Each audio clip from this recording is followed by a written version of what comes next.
Our first player is going to be one Mr. Zed, also known as Bahamutkotd. He is currently in a freehold that is, I think, not quite able to be active, but he's previously from Westmarch. So all the Westmarch homies. Zedrek, thanks for the Twitch Prime sub. So all the Westmarch homies in chat, feel free to shout out for him. And he will be playing Super Metroid any percent. Now, for those of you who are not familiar with speedrunning, speedrunning is where a player tries to beat a game as fast as possible. Now, our players that are playing today are not all top-tier masters of this. We want to make sure that everyone is an Amtgarder first. So a lot of these players are just people who have decided to jump into this or have just been dabbling with this as a hobby, and they're going to be playing at the level that, you know, they've practiced and are able to play at. So I want you guys to support everyone in what they're doing, and just give them all the hype possible, because it takes a lot of courage to come up here on the stream for the first time. Zed is not a professional streamer. This is one of the first times he's coming up here doing a marathon like this. So please give him lots of love, and I'll talk to you more about all the other streamers as we go. But as you can see, our schedule over there just ticked over, so it is time for some Super Metroid. So give me 2 seconds, and we're going to throw it over to Zed, or Bahamutkotd. Let's just give him the go, and we shall get going.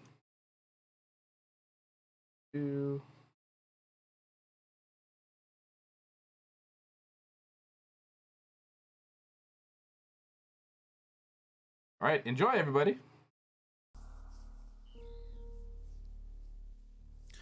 All right, so my name is Zed, and I am formerly of parks in northern Nevada, Fall Dare, and Forbidden Moon up in Reno and Carson City. I've been part of the hobby since the early 2000s, and today we're going to do a little bit of Super Metroid, and again, kind of casual, like Gamja was saying. I'm decent at the game. I do it more for fun than anything else. Also, if it, like Fairy Queen was saying, if you're not familiar with the game, I know quite a bit about it because I watch a lot of speedruns. Do I sit down and practice like people need to practice instruments to be able to get the button combinations? No, not really, but I know the theory, and I know a lot of the different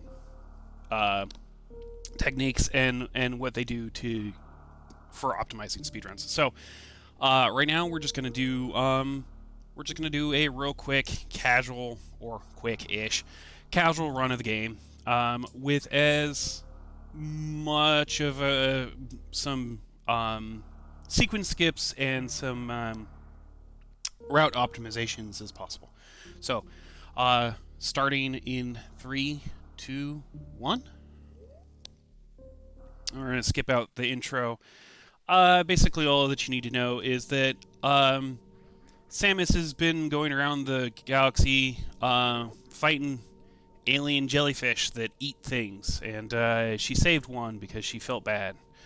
And then that mercy caused all sorts of problems. So now we're going to go in here and find out what happened to our little baby jellyfish friend. So, pretty standard. Oh, hey. There he is. Except I can't touch him. What's going on?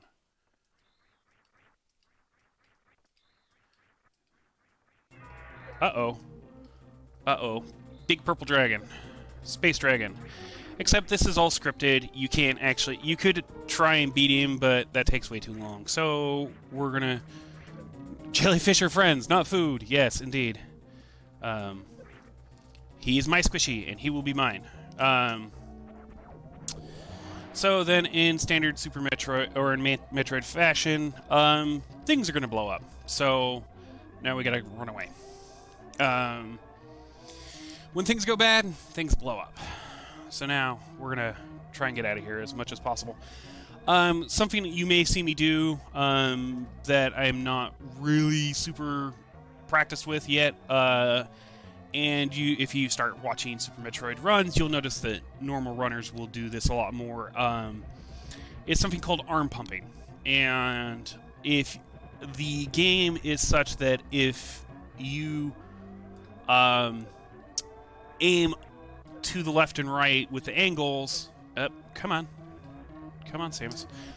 You've advanced yourself 1 pixel, and so over the course of X number of frames in the game, you can save quite a few frames that way. Now, again, I'm not to the level where 1 or a half dozen frames is going to get me anywhere near close to the next tier level, but it's something to practice.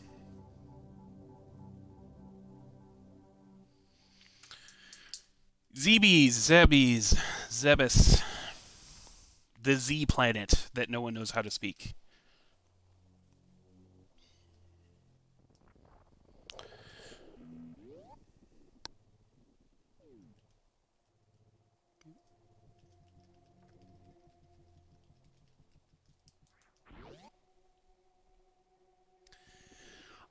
And Super Metroid and Metroid in general are kind of the forefathers of a lot of speedrunning games, because one of the things that we will get to when we get to the very end of the game is that the game... Oh, nope. So there's a trick here that you can do called Moonfall, and Moonfall causes you to travel so fast that the hit detection phases you through that one platform there. The other option is to count how many platforms you see on your left and just move kind of left as you fall through. That's kind of the old school way to do it. I haven't looked up how to do Moonfall. It has something to do with doing moonwalking backwards and jumping in a particular way and hugging that wall. So,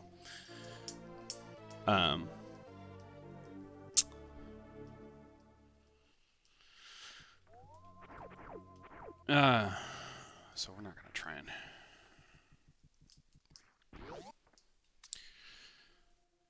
So, the other thing that Super Metroid's really incredibly good at, and a lot of novice game or indie game developers try to emulate the style, is because of environmental storytelling. And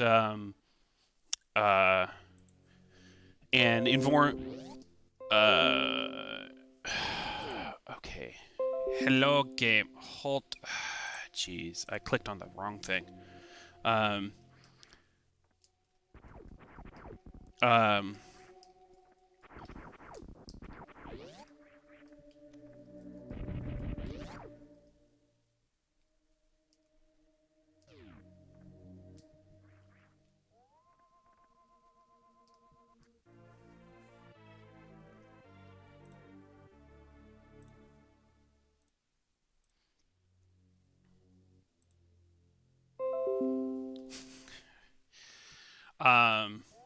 So,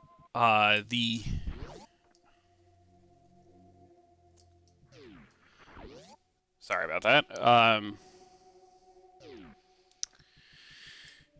Train of thought derailed. No survivors. Tell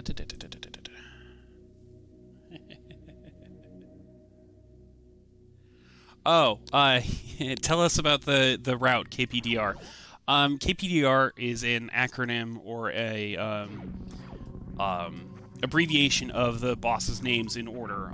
The current world record speedrun uses a route known as PDKR, which is Phantoon, Dragon, Kraid, Ridley. The idea is that you're not going to go into the hot area. You don't need to defeat the super easy, super fast, out of the way first boss, because you're good enough at the sequence skips that are required to not have to do him and not have to have the upgrades to navigate the way that the game designers intended you to do, and by doing so you can get other upgrades that increase your movement speed much quicker, things like space jump and gravity suit, etc. Yeah, squirrels are in my brain and they're taking the nuts in the talking points. So by doing so, you can skip out on a lot of movement upgrades that are normally required in most casual speedruns, or casual runs. Things like grapple beam or the high jump and things of that nature, wherein if you didn't have them in a casual run, you would be kind of stuck. Because you don't know quite the same kind of techniques that are going to be happening. So, oh no, the statue, it's alive. So before the space pirates took over this planet, this was the race, or a statue of the race of bird people that made Zebes their home, also were the rulers of the universe, but realized that their ways were problematic and not peaceful, and yeah, Samus was adopted because Ridley killed her parents and burned down her space colony and all sorts of stuff. Yeah. Samus's suit is actually Chozo artifacts, so that's why Chozo statues hold upgrades for her. And then standard stuff. Just like in a bit, we'll see another Castlevania, Metroidvania game called Symphony, and that has some of the similar tropes, wherein you have a reset of your powers because somebody or something has taken them away. Chozo is running Arc. Yeah.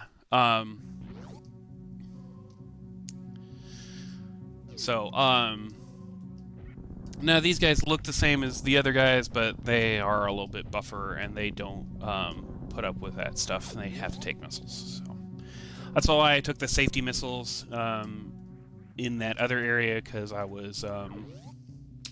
ran into it in practice that I'm not used to having so little missiles. I'm used to using my encyclopedic knowledge of this game to get everything. So this is a little bit of a new experience. Anyway, so Brine Star, and so we're gonna try a trick called the Mach Ball, and I've practiced a little bit. The idea here is that nope.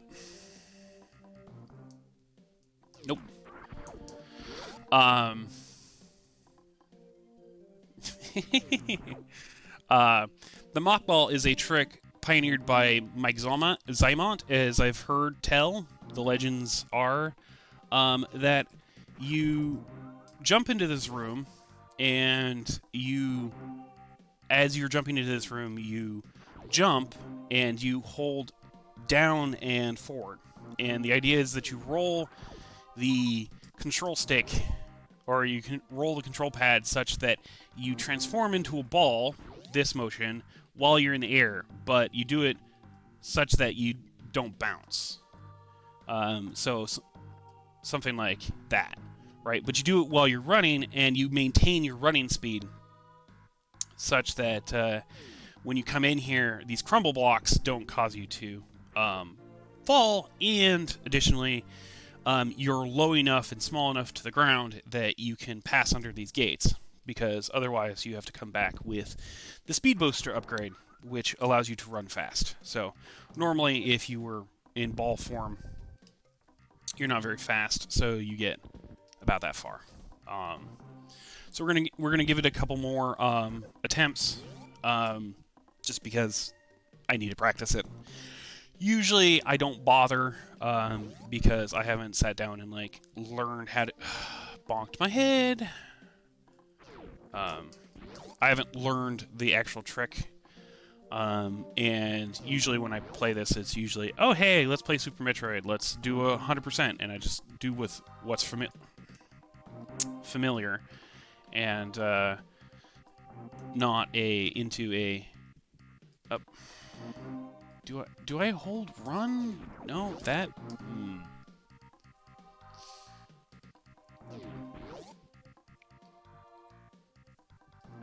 Nope. There was an extra input there. All right, the heck with it. We're gonna move on because I'll practice that one. Be the bird. Caca!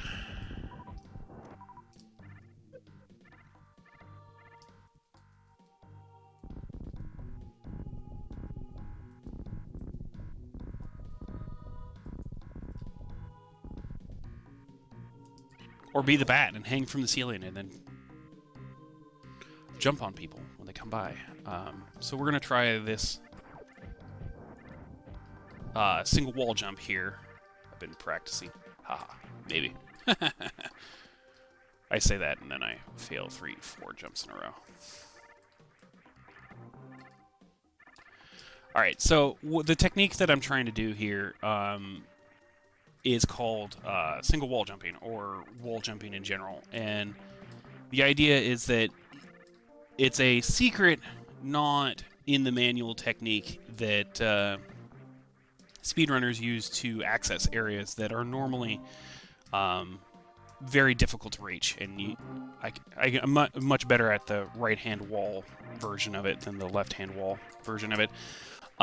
So if I get the chance and I come back through here with a particular upgrade, I can go into the upgrade trap room that you fall down this pit and you meet some friendly animals that we will be voting to save or not, that teach you this by singing the item acquisition song and then proceeding to jump up this narrow corridor that's vertical corridor with no platforms on it. So you have to, if you go for this secret, you literally have to learn wall jump to get out. All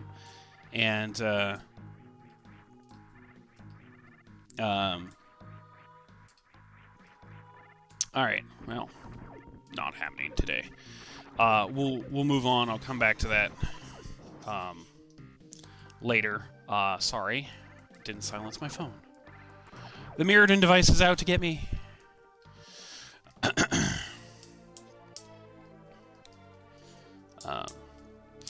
So the reason why you do the Mach Ball is so that you can skip this first mini-boss thing, because he literally only guards the super missile, which is only really necessary to progress. And if you can do the Mach Ball, you can skip kind of a pretty slow, as you'll see, mini-boss who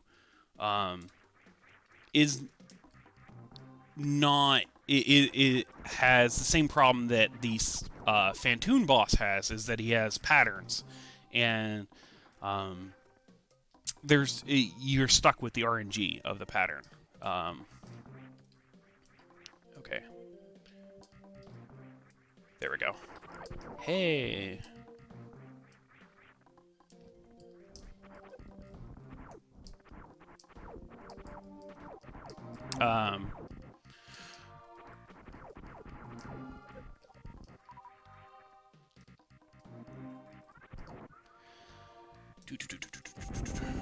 And then if you're familiar with this run, which I don't know who are or not, this is something that typically areas of the game you don't typically see unless you're doing something like 100% map completion, or something where the whole goal is to come up here to fight Spore Spawn.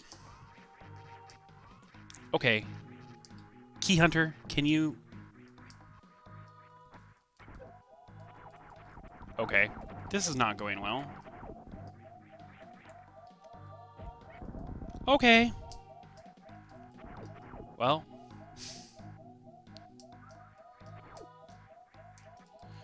Alright. I was going to farm up, but I wasn't gonna, but now I guess we need to, because bad. Okay. That should be enough.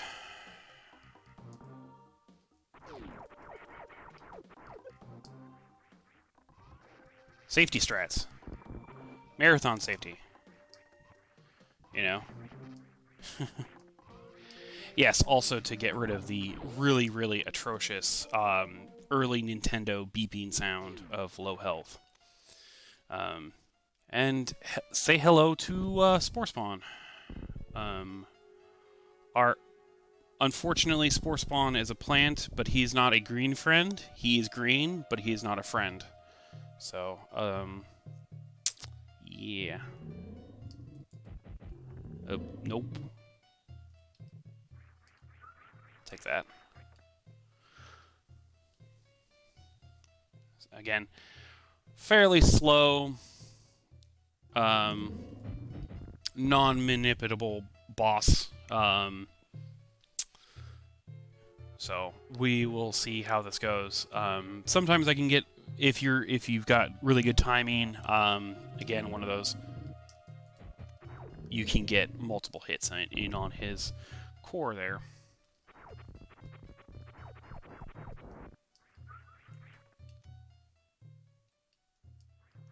Ducking, it's a legitimate strategy.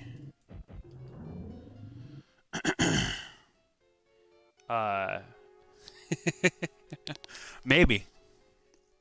I'm in this corner because as you can see, his path doesn't hit the corners or the bottom two tiles of this floor, and I don't know. I'm lazy and don't want to have to play dodge the giant green pumpkin.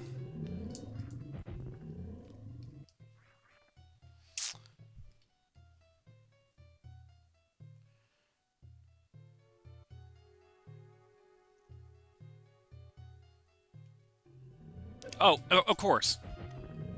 Of course. Okay, so he should be nearly dead.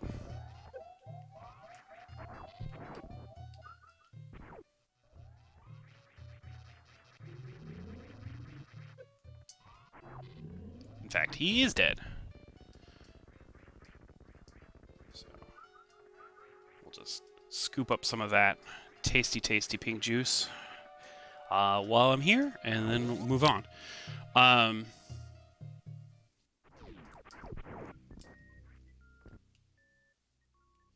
There's a fast falling trick, and I don't know what it is, but when you fall through those crumble blocks, if you there's a certain set of inputs that you can trigger to do a fast fall, which is different than moon falling. So part of the tricks that are required to do the more standard or current speedrun is single wall jumping and doing some damage boost strats through a room called Red Tower. And because there are a finite number of rooms and you reduce the number of rooms that you go through, the speedrunning community of Super Metroid has a name for basically every room. And coming up here in the next couple, in the next room will be the thing called the new bridge, and the new bridge teaches you about the run button. If you don't know about the run button, you can't get across the new bridge.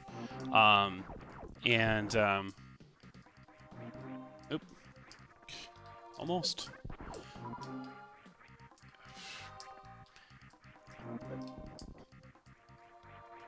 All right, this is another one of those secrets you can get to early if you have if you're good at single wall jumping or not being bad, and sometimes that's the case, sometimes it's not.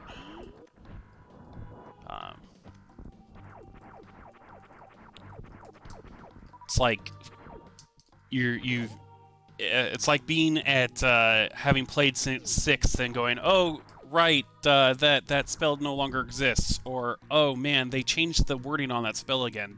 Dang it. Back in the days when heal was you had to say the refrain every single time, right? That was the worst.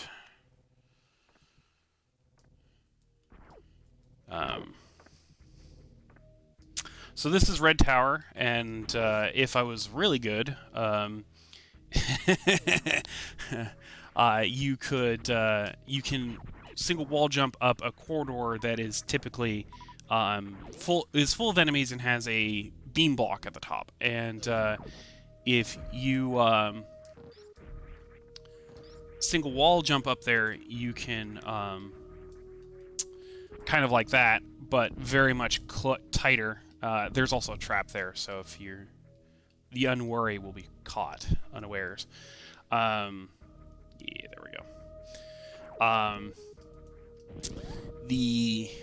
There's a single beam block, and you have to do the wall jump twice in a very short period of time, because you have to jump up there and shoot the beam block and fall, and then jump back up there through the gap before the beam block reforms, which is, I don't know how many seconds, just so that you can get through and get the power bomb upgrade so that you can get through to Fantoon, which then leads you to another trick that was recently developed that requires basically a frame perfect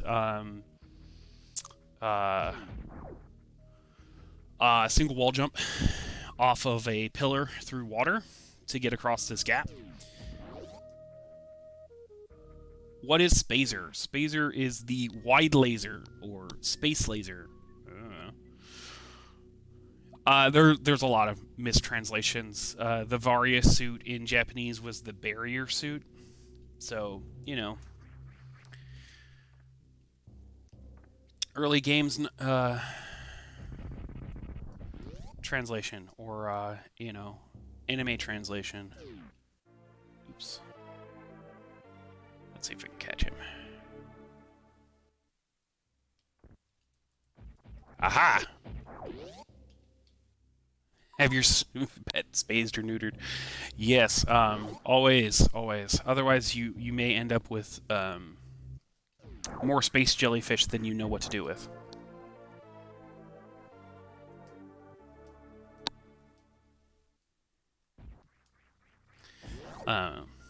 So we had to take this quick detour down here because, again, I need to practice more and can't do the single wall jump to get into the first boss area without it.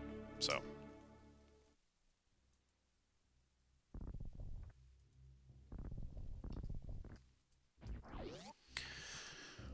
Yeah, Munchkin can get pretty silly.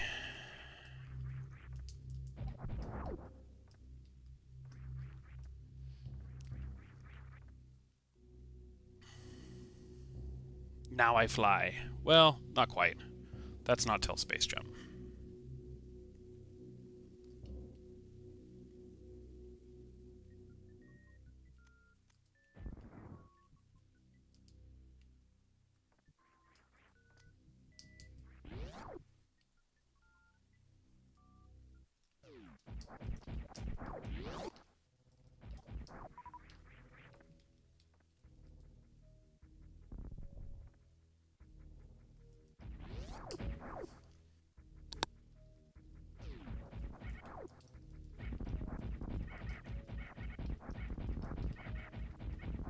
God, those guys were so much easier now that you have a wider laser. Same thing with these guys. These guys were the missile guys from before. But, oh, hey, look, there's flying projectiles. I wonder what this is. Hey, it's Kraid. Oh, that's weird. He died way fast. But there's more rooms over here.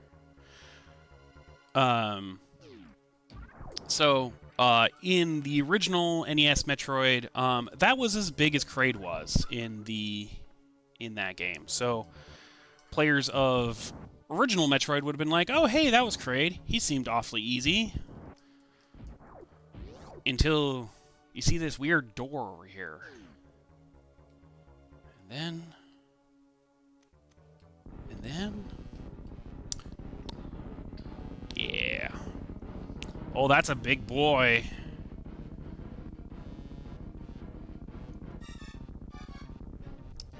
That's a big boy.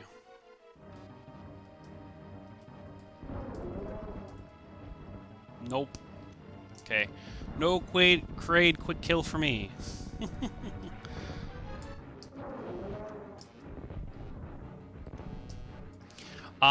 So there's another, again, one of those standard speedrunning techniques wherein you time your super missiles such that you get like 4 super missiles in his mouth in the time that he opens his mouth the first time. And yeah, he dies before he even stands up. So yeah. So now get our barrier suit on. And now we're orange. We don't take heat damage anymore. So that now we can go poke around in the lava area, where we're going to spend a lot of time. Hopefully, I'll be able to do some additional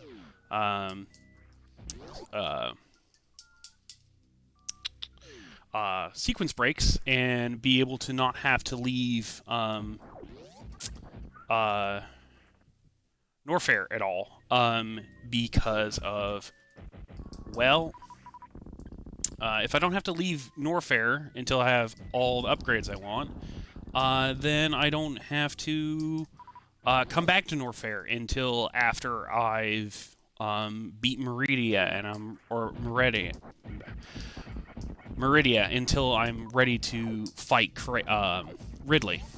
So this is one of those route optimization tricks that I tend to fall more into than actual execution tricks.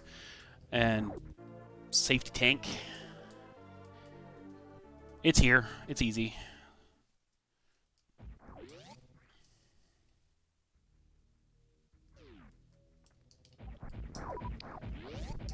Oh god, fly.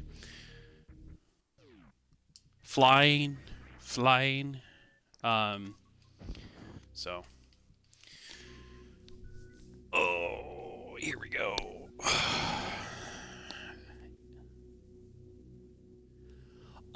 So, well, in the old Metroid, in the NES Metroid, the technique to find secrets was to bomb every surface until you figured it out, and you would handwrite maps or what have you. The developers, by the time 1994 rolled around, and you know, these games got to 32k 32k bytes. So for those uninitiated, that's 4 megabytes. They included a upgrade that will allow you to see the secret blocks, or what the blocks actually look like. And we won't be getting that because it's way out of the way. I don't feel like it. And if we're trying to save additional times, not having to visit and retraverse a whole room, we'll save some time. So we're going to do that way. Waiver, you stinking stink. Okay, so I'm going to try Green Mountain Skip. Even if I do get close, either the waiver or the cack attack will, the orange cack attack, will knock me off. So we'll skip the Guardians of Green Mountain today.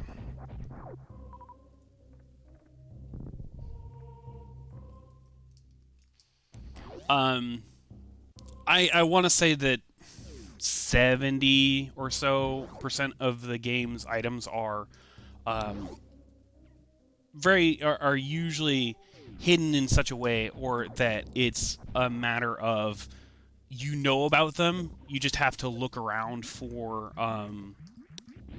the way to navigate to them, which, when you're playing this game the first time casually and you don't know where all the things are, you have to navigate around to them and take the traversal tools that you're given. So,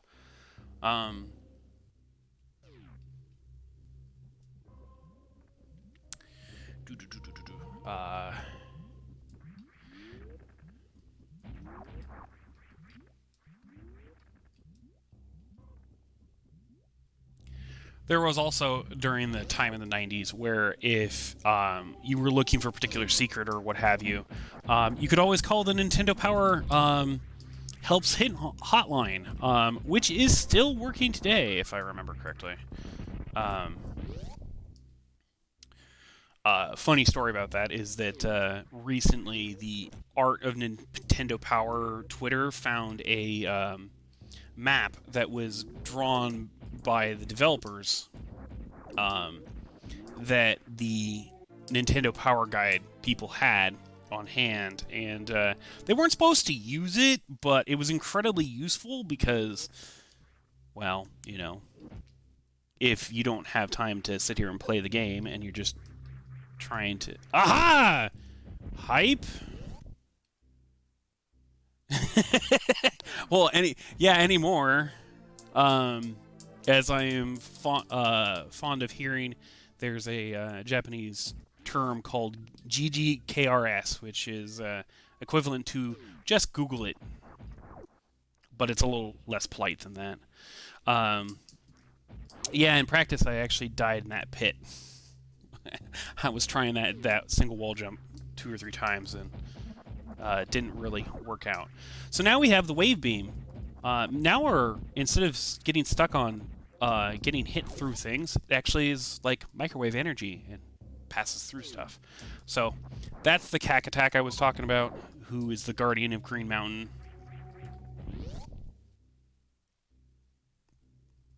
Yeah, Nintendo Power for the longest time, as a 90s kid who had a subscription to Nintendo Power, they would take letters and you could put art on them and you could ask questions. But if you really wanted and you could get your parents' credit card information, you could call into their 800 number. Okay. Thank you. More new bridge, by the way. So, and you could get the answer immediately rather than having to wait for your letter to get all the way to Redmond, Washington, somebody to open it and answer your question. I actually did 2 or 3 letters to them and did some art, envelope art for them, which was mostly just taking game art and not quite tracing it, but making a eyeballed copy of it. So we're just gonna fill up here just for safety's sake. Again, much more casual run through than your typical 45-minute speedruns.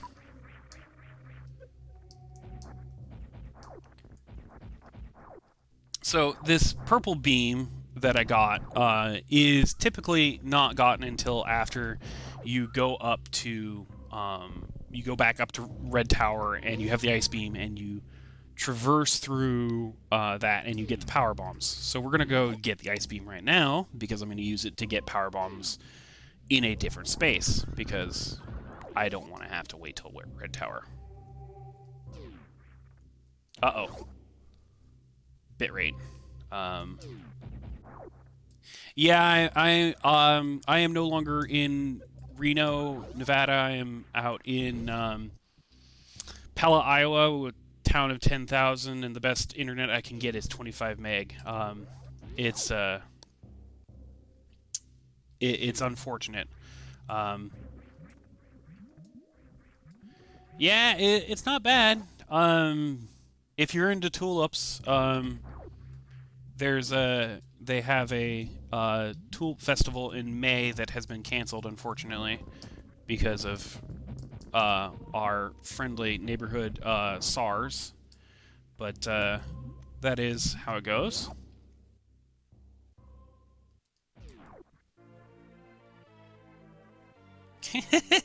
Yeah, and not a very high frame rate one, right? Okay, so what we did there is we did some skips there using single wall jumps and morph changes. And then they do more environmental tutorials of, oh, hey, this is what that new thing that you just got does. Allows you to freeze things. And then you go like, oh, hey, where else have I seen that kind of technology be useful? Oh, I don't know. There's this giant red tower with these yellow invincible enemies that you could use them on. Which would lead you back to red Brine Star, and you'd have to traverse through the red tower and freeze enemies and climb it all the way up to the top where that skip was to get the first power bombs.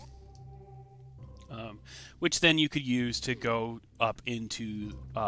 you then use the power bombs to come down back in that ice beam area and hit the power bomb blocks, which would allow you access to this area that I'm going into right now. The back door. There's another save that I should be able to get to. Yeah, I can do a safety save in a half sec. Crockmire is usually not an issue, but in practice I did die trying to get a sequence break, an upgrade, but I think we'll be okay.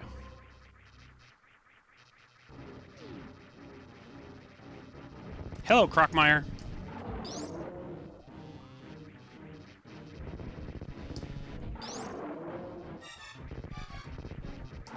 Now, what you're about to see is one of the most brutal 16-bit deaths I think I have ever seen. So...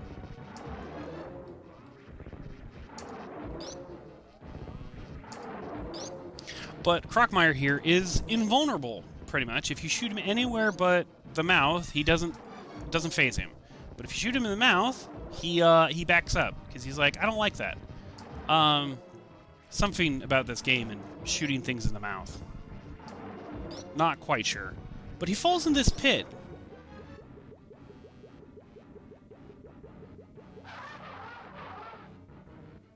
Yeah. Yeah. That was one of the brutal... Except, wait. What's that? Bubbles. What's that? He's not dead? What? Uh-oh.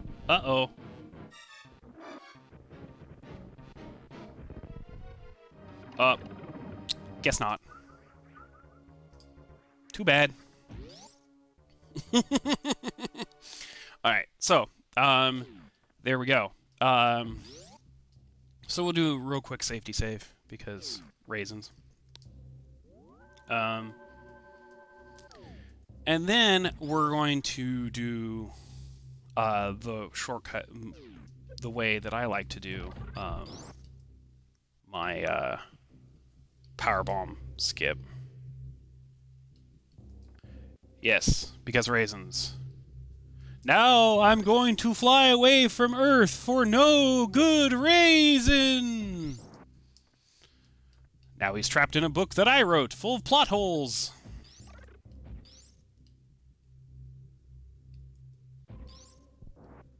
Okay. Come on. Really?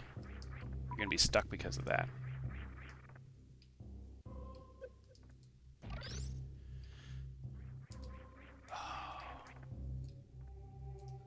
Damn it. Excuse me. Darn it.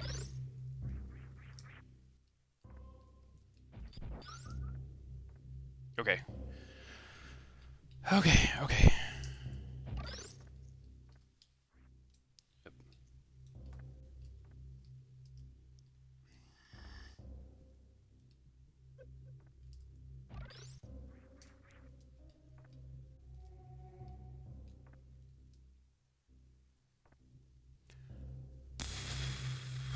calmly. Calmly. I will not start cussing at the game.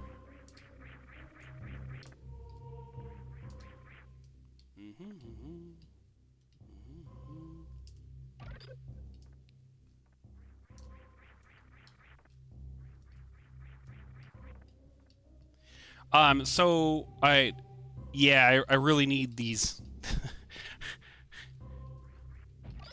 I think I need these. I don't know. We're gonna get them because. Yes, no, I need these to go for forward. Okay. Okay. Oh, and I got it too. Darn it. Okay. Come on, bugs.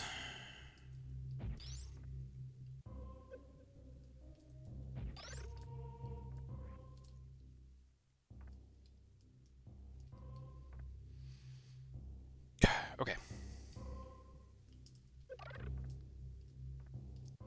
I breathe.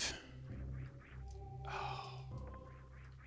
And the thing is I got the jump one time on the yeah, it's a wall jump off of that spike right there to get up to that door, that red door.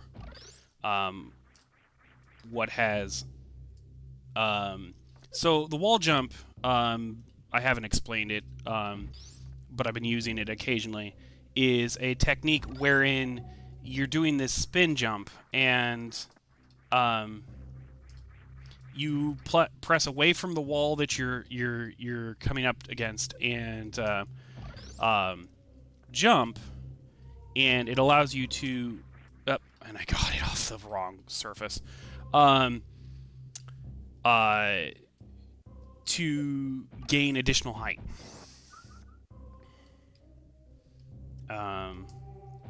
Which shucky darn. I can do it. I can do it. I can do it.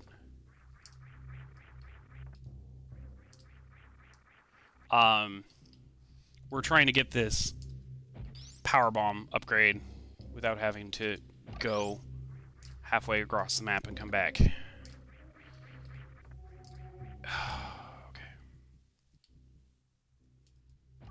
Again, I'm much strong. I'm much stronger on the. Yeah, there we go. There we go. Got it. All right, power bomb. So this is, we got our power bomb, and that should be good to go from that standpoint.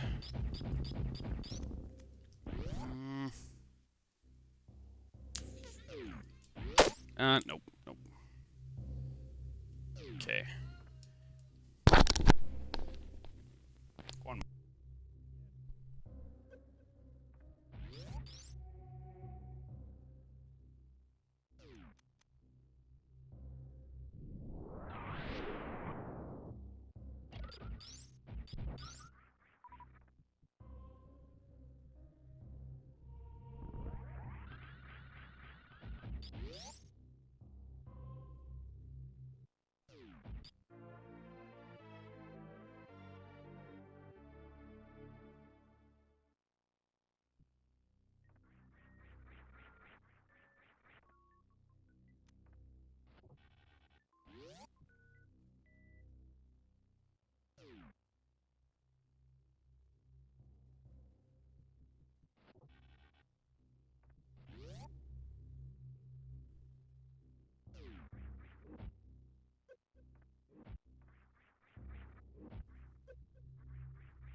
Sorry, my mom is watching the kids, and I had to respond to her, so... My wife is out doing some shopping, and she hasn't heard from Sorry, let me put that back on. You should be able to hear me now. Yeah.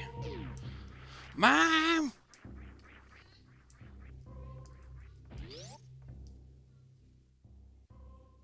Peanut butter?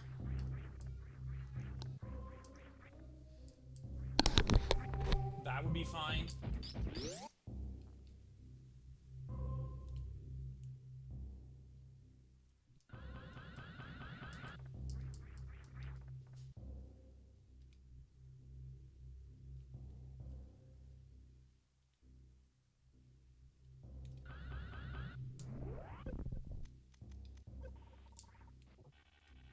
So that technique right there is another one of the secret techniques taught to you by the animals of... Sorry.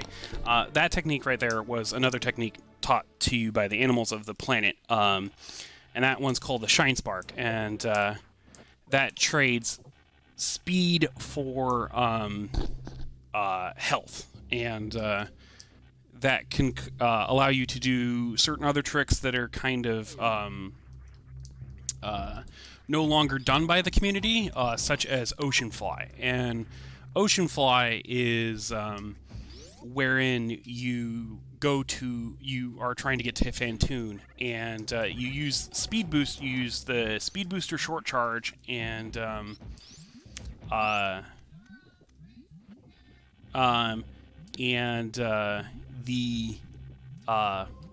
Shinespark to cross over the Moat, which we will be going to here shortly, and all across this wide area in front of the wrecked ship, which is where our next destination is. Once we, but because of the route changing and doing Fantoon first, you don't have access to Speed Booster. So Ocean Fly is not typically done in speedruns anymore. I would try it, but I don't know how to do short charge. Short charge is another one of those things wherein you use the fact that the game itself, the Super Nintendo clock, which I'm kind of familiar with because I'm a hobbyist electronics, runs at 3 megahertz, which is not very fast. That should set up that being broken later, hopefully. If not, then we'll just do it again. Ocean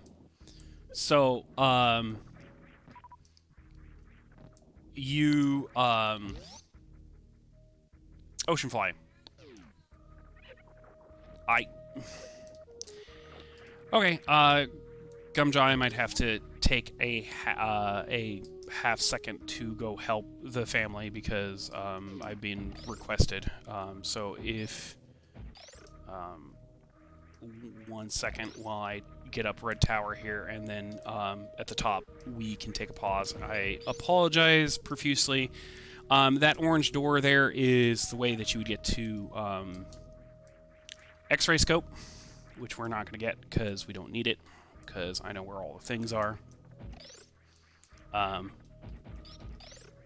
this is this hallway that I was talking about with the wave, or with the beam block at the top, and even God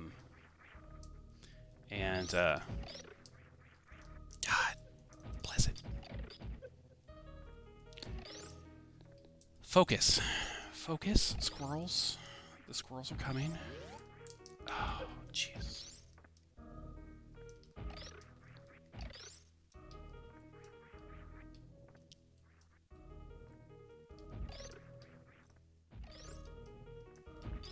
All right.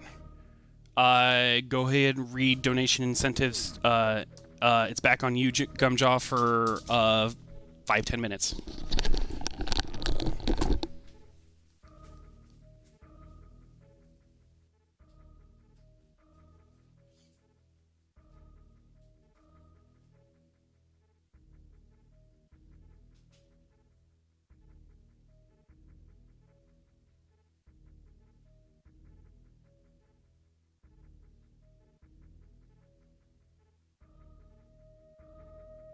Bam. Now you can hear me. Good. Thank you for the reminder. All right. Hi, everybody. So while Zed takes a quick real-life assistance break, we're going to talk about the schedule. So Coming up after Super Metroid, we're going to have myself doing Cat Quest 2. After that, we are going to have Chozo doing Ark Survival Evolved. Now, if you're familiar with Ark, you might be wondering, how does someone do a speedrun? He is not doing a speedrun. He will be doing our kind of like Let's Play showcase, because in our full marathon, we are accepting people who just have a channel. Amtgarders who have a channel who want to stream their game. We're going to give them a time block, and they can just showcase something entertaining, you know, try to get more followers and just try to get more of an Amtgard base in their community. Cool. So Chozo is going to be doing Tame a Raptor %. He's going to go and try to tame a raptor. And then if he does that within a quick amount of time, we will then let you guys, I guess, give him some interesting instructions based on what's around, and he'll see if he can do what you can do. Or do what you guys request. And finally, after Ark, we are going to be joined by Mr. St. Von Jester for a Castlevania Symphony of the Night randomizer.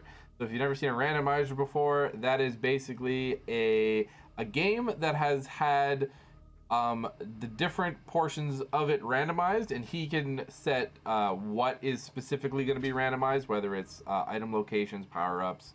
I don't know if he can do enemies as well, but a whole bunch of stuff.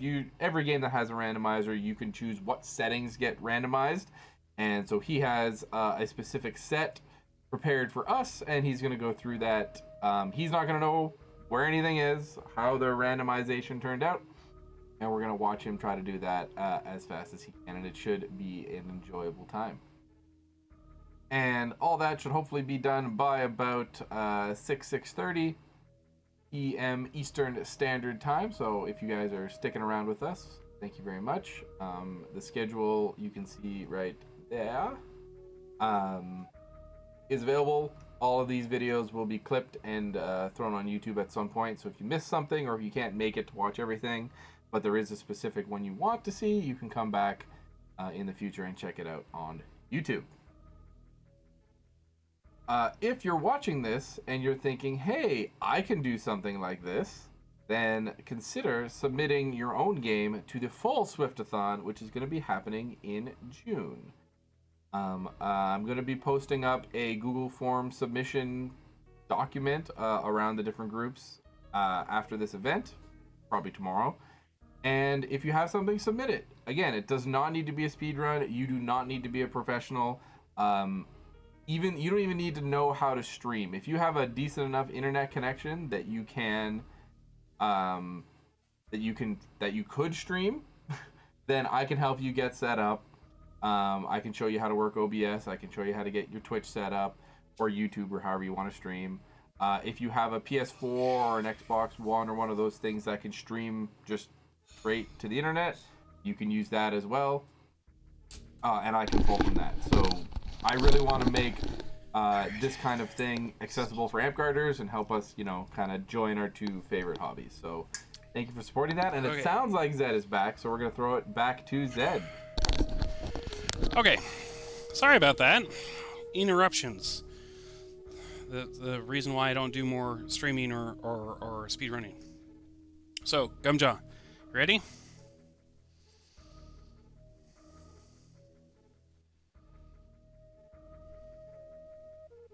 Okay. All right. 3, 2, 1, and go.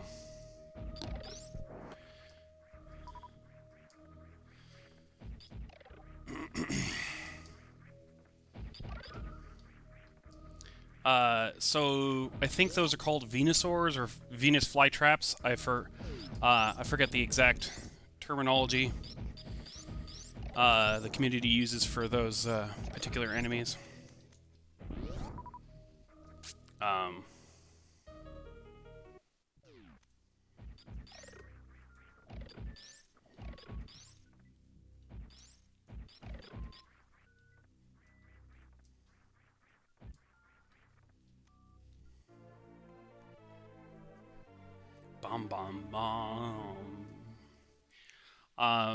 Yeah, Gumjaw was also saying that we might be able to get some credits, so because everybody shut down, credits are in hard supply to come by.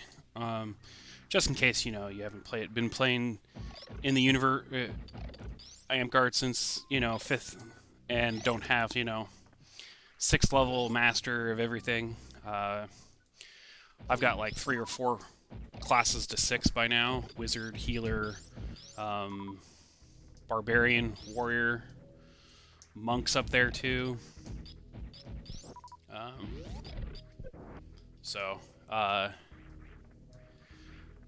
Yeah. Yeah, sure, why not? It's here. It's easy.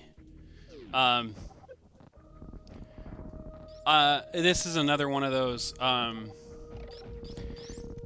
they hide the secrets in plain sight, right? And they give you hints without requiring you to have the X-ray scope to find these things.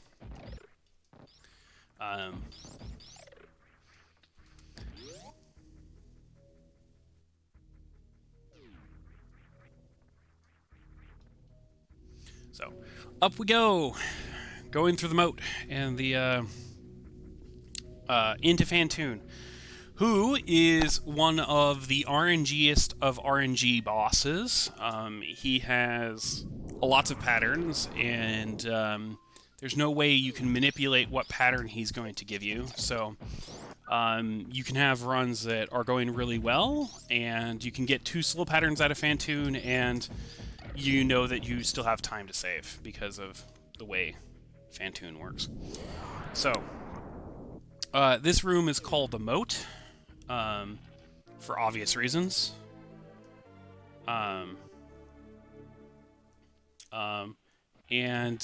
So if you don't have grapple beam here, you have to come up with another way to get across this pit.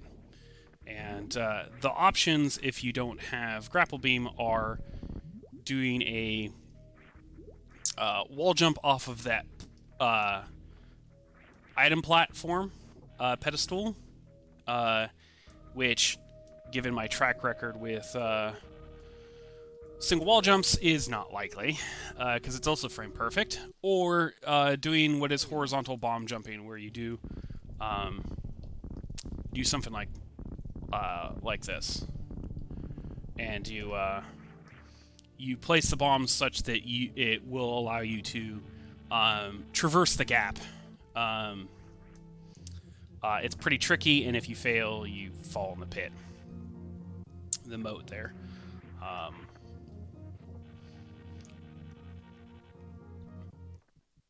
So up. Shoot. Well, that is unfortunate. That is really unfortunate. I might have to go back to the... Okay, so we're gonna go back to the ship to get a refill, because I don't have enough super missiles. Oops.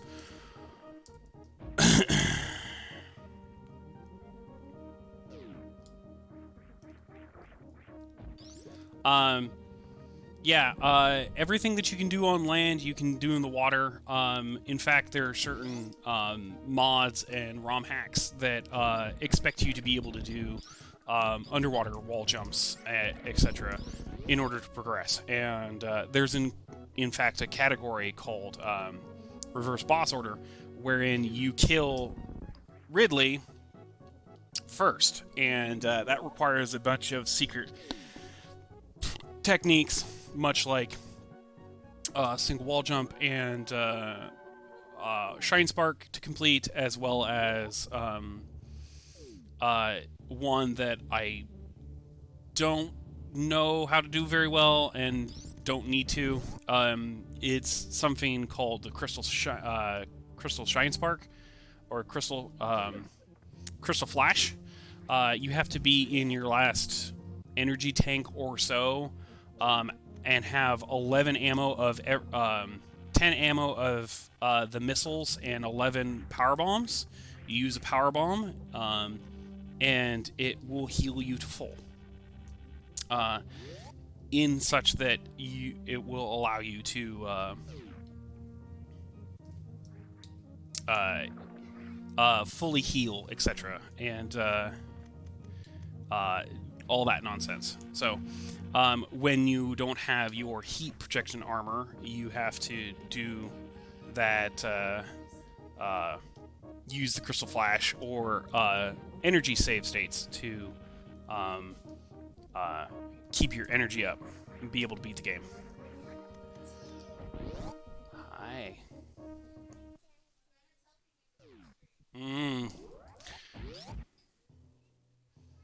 So, yep. So, we are in the wrecked ship right here. I forget if this is... You can get this early. Yep. Why not? We'll get this early right now. All the other upgrades are behind areas with the power off, and you can't deal with any of that because the robots are either leaning on them or other things cause them to be inaccessible.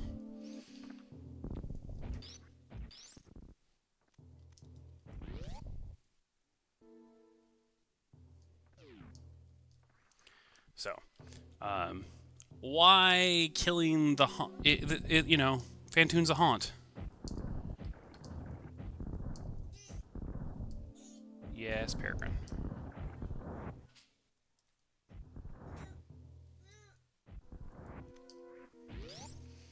Okay, so, real quick, no, we need that, and that, and that, and we're gonna try something.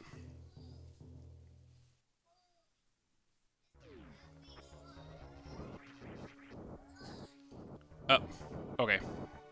So this is a technique that used to be used on Phantoon until they moved him earlier in the run. It uses your power bombs. It's called the X Factor, and each one of these purple particles is a equivalent to a super missile. You don't use super missiles on Phantoon because he gets very upset with you and proceeds to do a very long penalty thing where he throws flames across the map, telling you, no, stop that. He's the only one to do it, but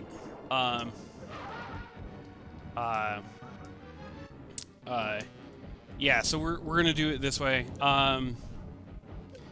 If I remember correctly, the leading way that you deal with Phantoon is that you get him to go sideways at you, and you do a stutter step missile launch into his eye while he's headed towards you. It causes you to be able to shoot more missiles than you would be able to normally.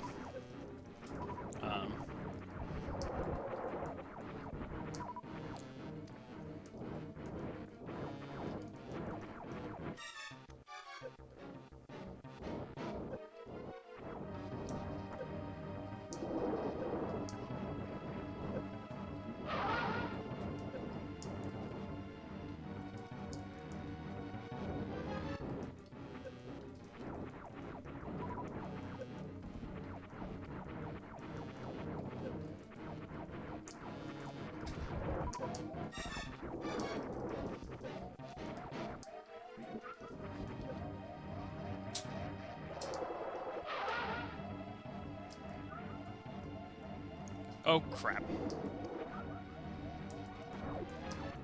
Shoot. Shoot, shoot, shoot, shoot, shoot.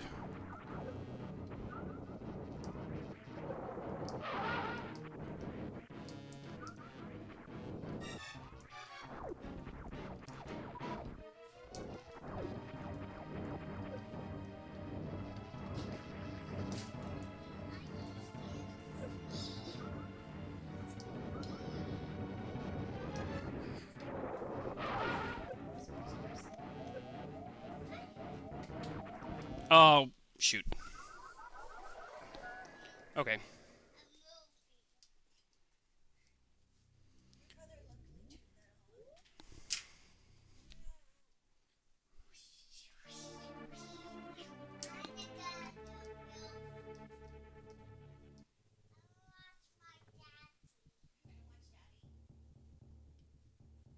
I have an additional audience member, apparently.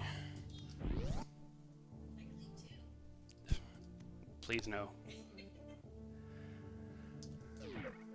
Okay, let's try that again with baby strats. Yes, indeed. Let's try that again. Not trying to do something new or fancy.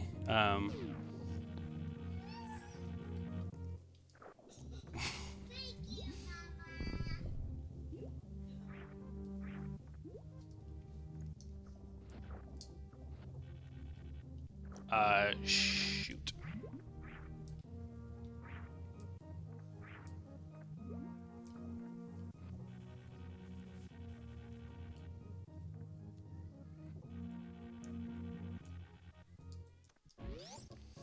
Okay, sorry about that. Certainly not optimal speed run strats, but you have to start spell.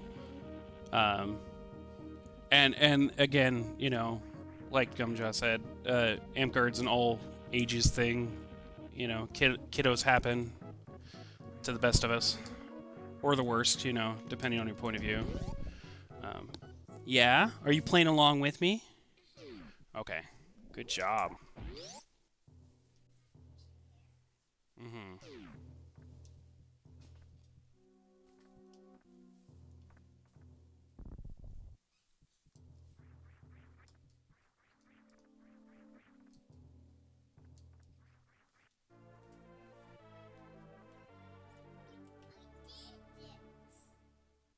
Kid Cam.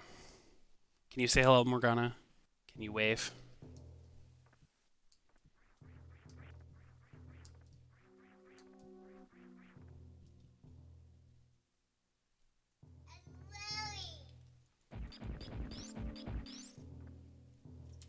Yep. It's okay.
You can do it.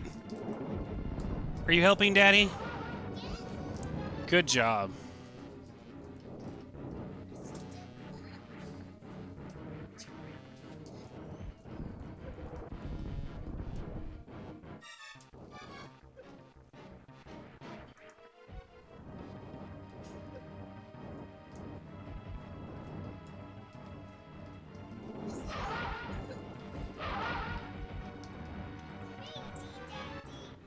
Mm-hmm.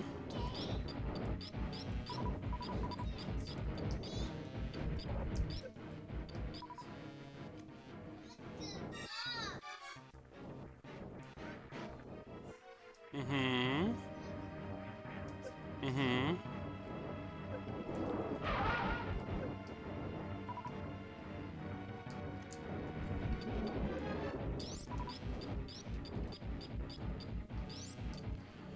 Okay, so there we go. Okay. Fantoon, the run killer. Killer of runs. And ships. apparently. Yeah, so...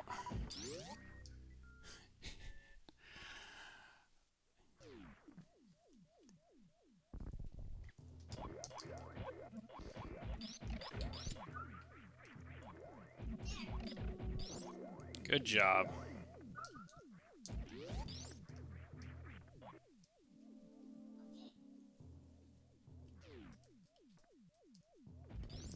Yep.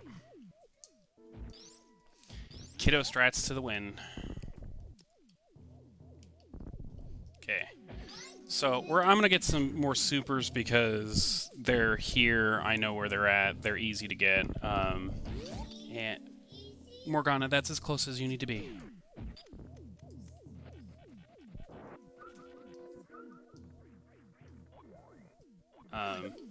And we're lacking on super missiles, in my opinion. So, yeah.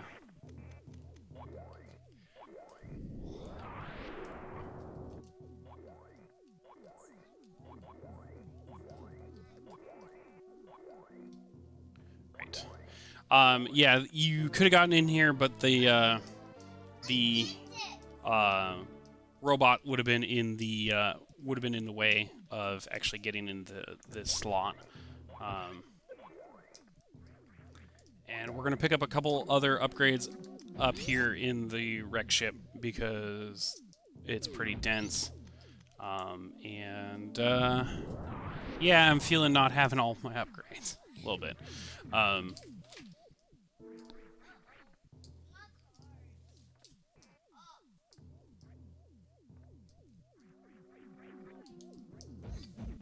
So there's another trick here where you can skip breaking all these blocks by doing something like this, and you jump through the blocks. I'm not exactly sure the mechanics of it, so I'd love to demo it for you, but I can't.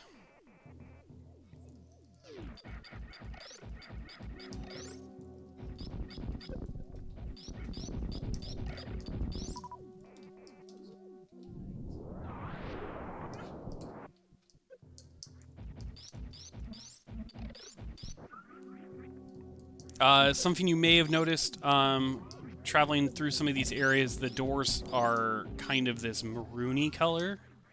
That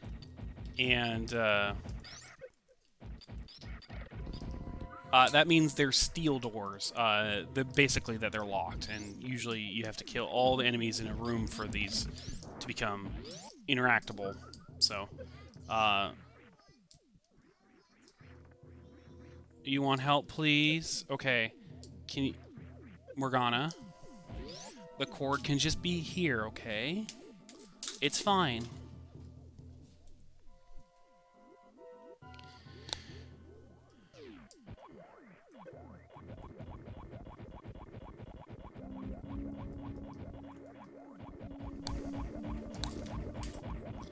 Morgana.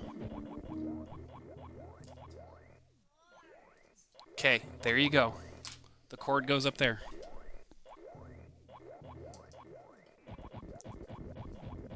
There you go.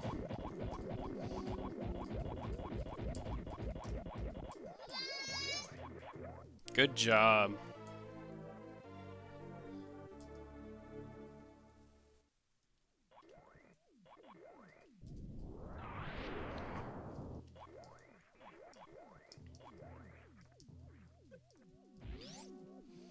So now we should be able to go through this room without having to deal with any of these knuckleheads.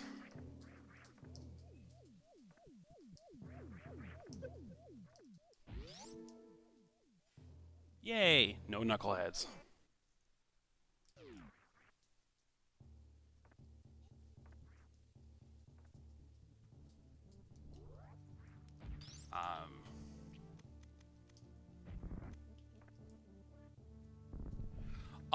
There is a safety save that I can do back when I have the gravity suit, etc. And go from there.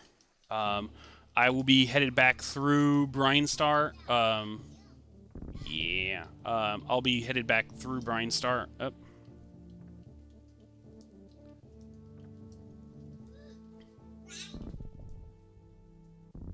And we'll hit up some of those upgrades that I wasn't able to get to because I didn't have the equipment or didn't know how to do the trick. One moment, and we will take a quick fill up there.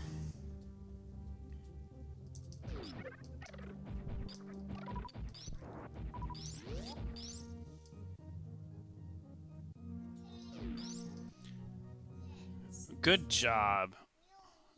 I'm already on my next. Thank you. You're next. You're fine.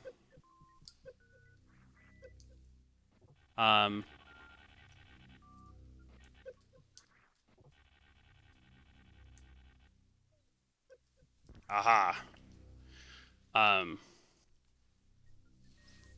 There we go.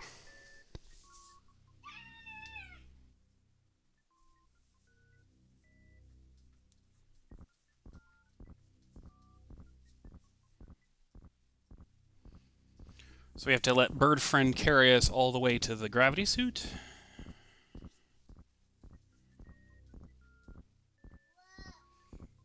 Now we'll skip the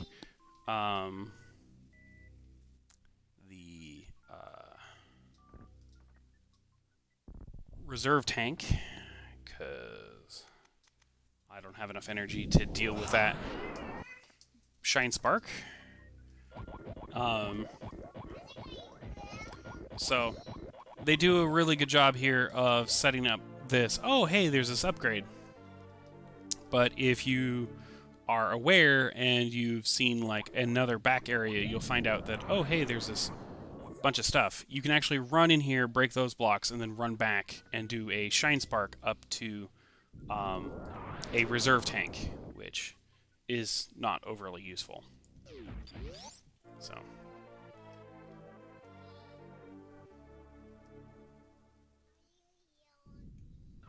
Oh, yellow and green, huh? Mm-hmm. You want a what? A halfway, please? I don't understand. Okay, but you're playing with me.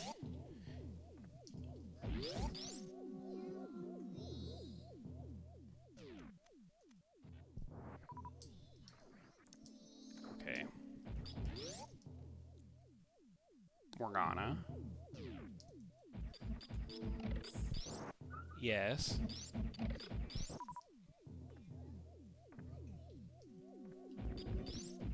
A yellow, green, and a blue. Okay. What are those things that you're asking me for? Are you looking at the colors of the software there? Mm-hmm. Okay. Okay. Yeah, we'll do a quick safety save because there's an energy tank that I should be able to get to, which should refill my energy, and then we won't have to worry about dying as much. But it's through a hallway full of spikes and whatnot, and I don't want to be 2 or 3 hits from death.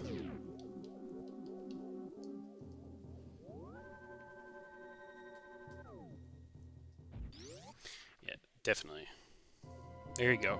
Thank you for helping, Morgana. Good job.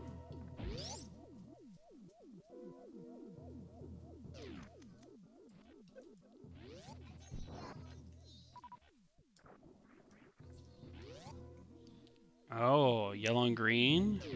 What's yellow and green? You're gonna half it? I see.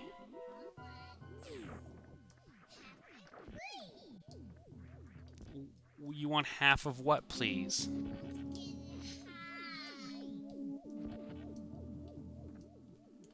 Yeah, she, precocious little one, she is in preschool right now, has a bit of a speech delay, but shouldn't be super surprising.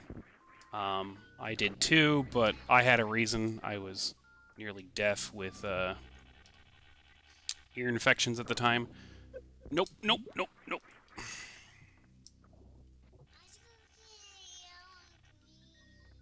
What's yellow and green, Morgana? Yes, there's lots of yellow and green. Okay. You want half what, please? What are you talking about? Can you point to it? Oh, no, you can't have my controller. Morgana, you have that controller that I gave, that you have there. You can't have the controller that I have. Yeah, I have a 8-bit DOE SN30 controller, and I think she's talking about these yellow and green buttons here. And she's actually saying, "Can I have it, please?" Not yellow and green. Yeah. So. Now I understand what she's asking for, and no, can't do that, unfortunately. Anyway, now we're done in the wreck ship. Now we're gonna go through Brine Star and collect some upgrades because I'm feeling a little bit out of my depth, a little bit. But because they're kind of on the way to getting back to where we need to go, it won't be a huge amount of time lost.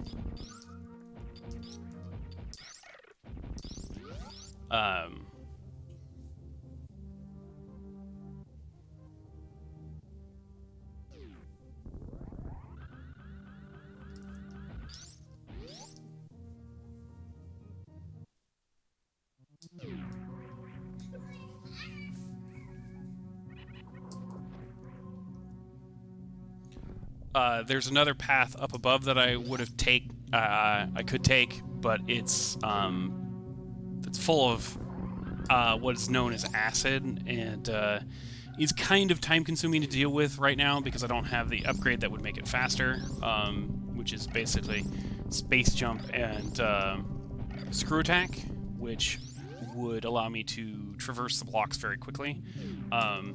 And the way that I'd have to do it right now is using power bombs and go using a power bomb every single time I wanted to traverse to the next part of the motion. And again, that would require yeah, we're going down. That would require a lot of power bombs, and it's time consuming, so we're just gonna skip it for now.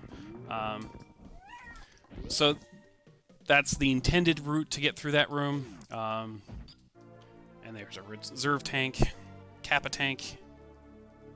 Mm-hmm.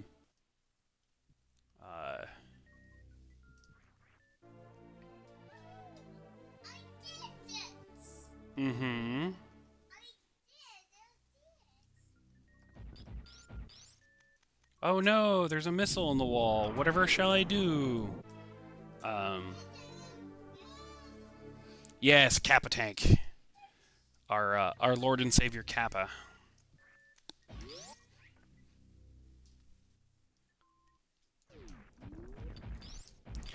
Especially the Kappa tank usually comes about because most of the time reserve tanks are not. Again, they're safety items that are not used in prototypical runs, simply because if you get to that point where you're going to die, you might as well just die and start over, because you obviously weren't being careful enough. So we're going down to that item trap room that I had talked about before. And we'll see the animals, and you will decide if you would want to save them or not. So our lovely friends the fleas. So right here is this item trap.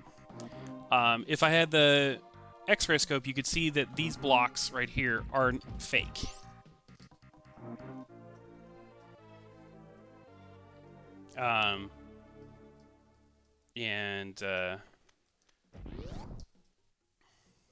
If you're not, the unwary would just run at that and fall into the pit.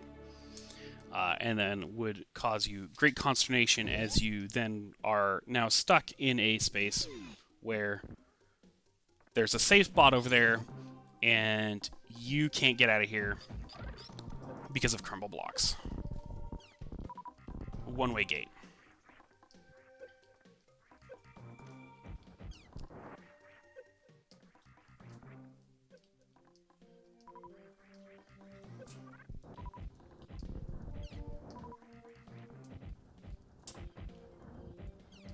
Morgana, you can't have this one.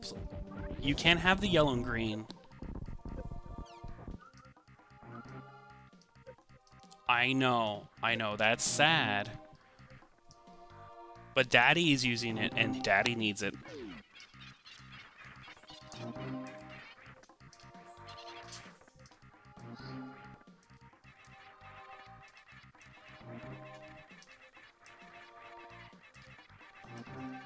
So I'm not going to try and go all the way up here.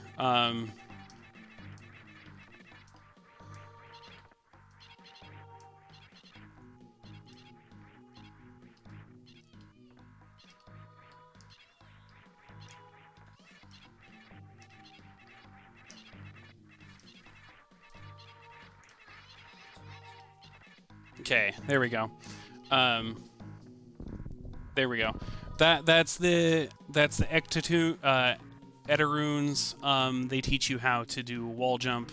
And just because I'm here, I can show it off.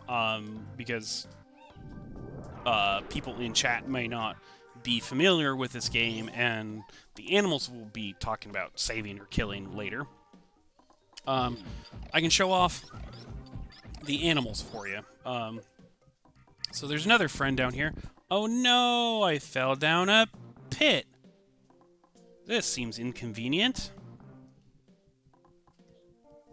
What's this bird? He runs fast.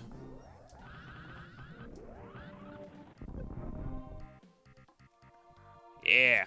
So that's how you do Shinespark. And those are the animals that teach you the secret techniques. And again, if you've only ever watched speedruns of this game or people that know about these things, they're not going to fall into those traps. There's also a shortcut way to do this room that has to do with the way the game detects movement of objects. You can actually shoot a super missile through that gate and actually trigger the gate from by the door. I haven't practiced that technique, but you can skip not having wave beams. Be my friend.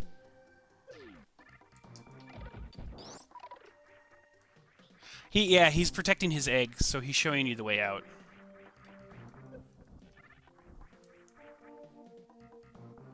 And now I'm gonna go get that pesky missile that I was having trouble with before.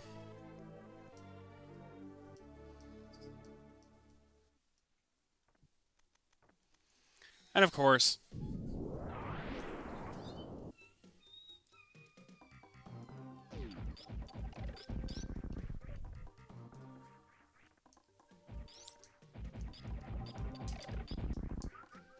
you're like, oh no, I can't get anything. Except, yes you can. Woohoo, you did it! Good job.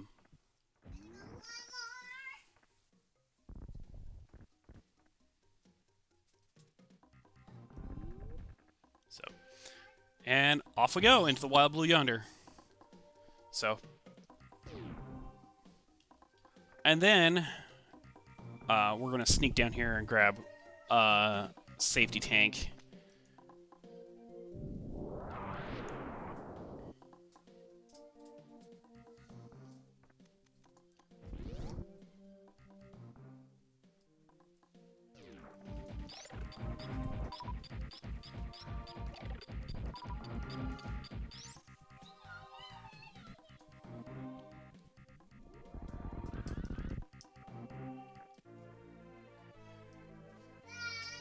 Yeah.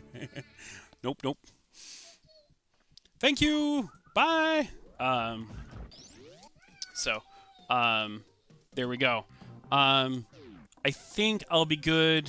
I might grab one other energy tank. That's kind of in a small side section up in Meridia.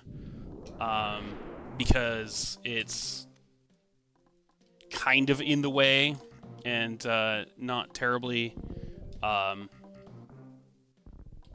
obtrusive, and I just would feel better with 13 tanks, or 10, I think. Yeah, 10. Just for...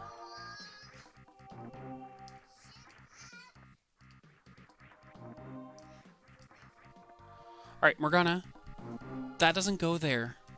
Here, I'll put it here, okay? There. Now you're helping, okay? Don't put it in the green. It doesn't go in the green. I have some work hardware that it's got a pinout, and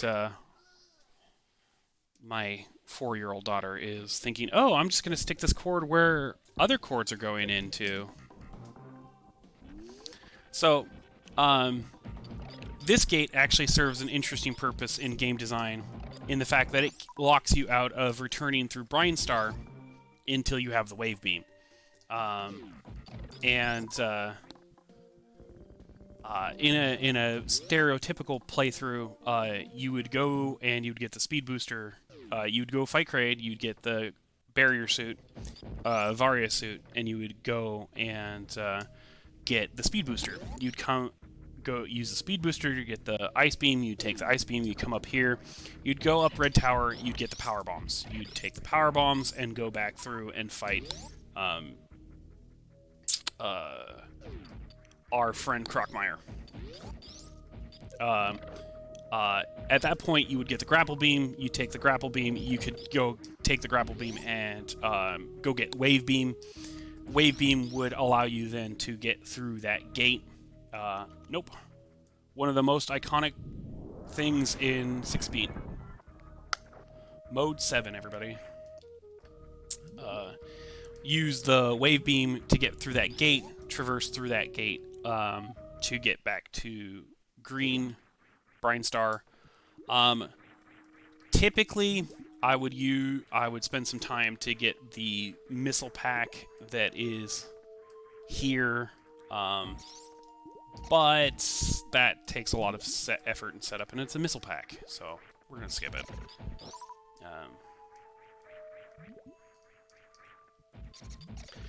It involves a Shinespark that you go from another room through a super missile gate. Oh, bollocks. Alright, screw it.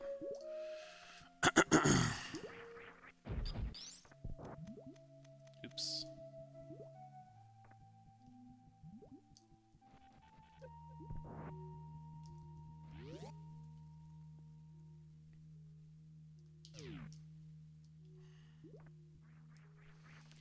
You go through a super missile gate and you use Shinespark to and a marker plant to go to go through the Shinespark the speed booster blocks at the top of that pillar. And Mr. Turtle and all of his lovely children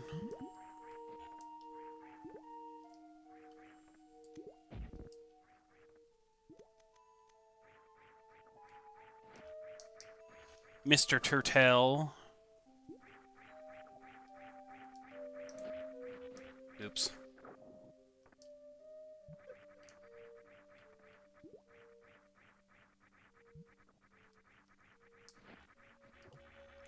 Okay.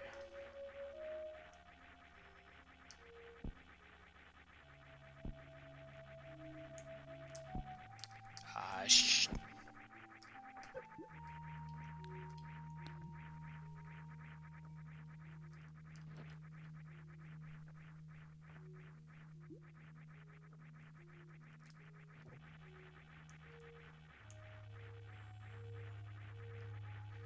Oh, I am originally started in Faldair in Carson City.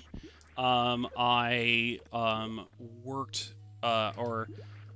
was part of Eternal Wolf in Reno and Desert Moon while they were up. Tried to run Eternal Wolf for a while. Past that leadership when the drama, park drama, basically. I was originally from Faldair and Forsaken Moon out in Reno and Carson City. And I'm wearing a West March tunic because I was of the opinion that Northern Nevada should get in and help California get kingdom status, because really honestly, Reno and Carson City are only 2 hours away from Sacramento, and if that's the Kingdom Core, makes it easy to do kingdom level battle games and support, and you're not in a freehold status for. Favorite class? I like 6th edition Wizard because Lich and Finger of Death. I think 7th edition Barbarian is a lot of fun. And 7th edition Wizard and Healer are pretty good too. Or 8th edition Wizard and Healer are really fun too. Hey, I'm getting those wall jumps bit better now, huh?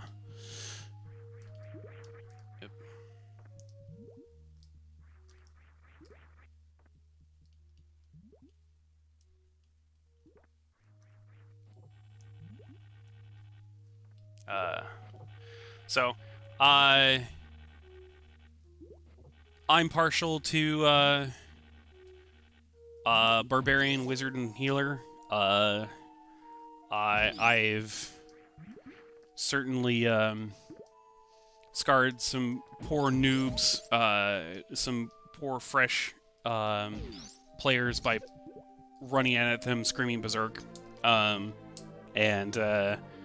usually causes the younger population to turn tail and drop their weapons and be like, nope, nope, nope, not fighting you. And I'm like, not my fault.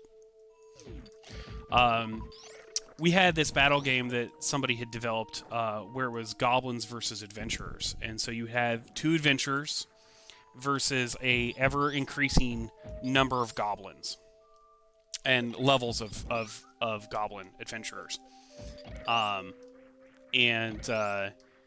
Our best was like wave 3 against 6 level 3 goblins with 2 barbarians, because we had javelins and bows and armor. It was pretty brutal, even though the goblins ended up having armor and a lot of lives, and kaboom. It mostly came down to the players playing the goblins were younger children and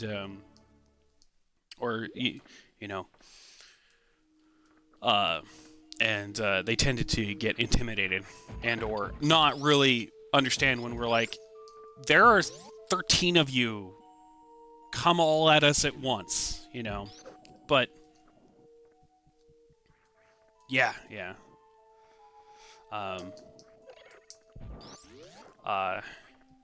So the park I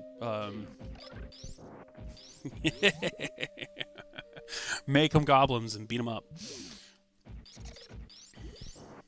Well, at least the nice thing about having younger players play fragile monsters is that they don't have to worry about hit locations, right? So there's not the, well, was that an arm, or was that a leg, or was that a torso? They can focus on trying to get better at strategy without having to worry about okay, did I take an arm, or did I take, what have you.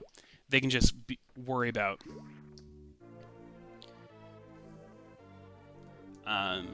doing that thing. So right here, we've got a couple of upgrades that I like to grab because they're just right here. Again, this is not a professional speedrun. Normally, people can wall climb that. If you're doing this suitless, you can use the snails to stand on and get past some of these barriers. In fact, there's a trick right here. So if you're doing this suitless, you don't have access to... No, those are not jelly friends. Those are Metroids. They are failed clones of Metroids.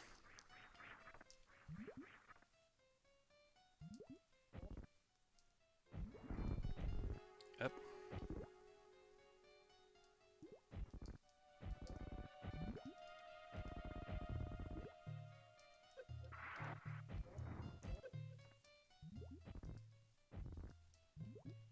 Not jelly friends.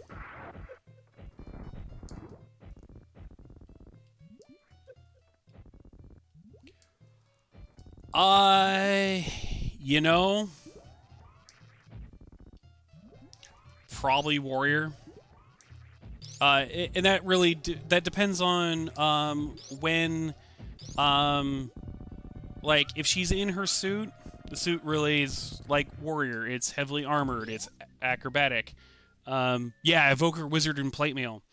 I mean, arguably, you could say bard, because bard has lend and can literally be just like, yeah, by the way, I take warrior traits and I get plate mail and go please hump a tree. Oh wait, sorry, that's 6th edition charm. Yeah, we had a bard that would tell you to go hump a tree for your quest, or you could take the death, or lost.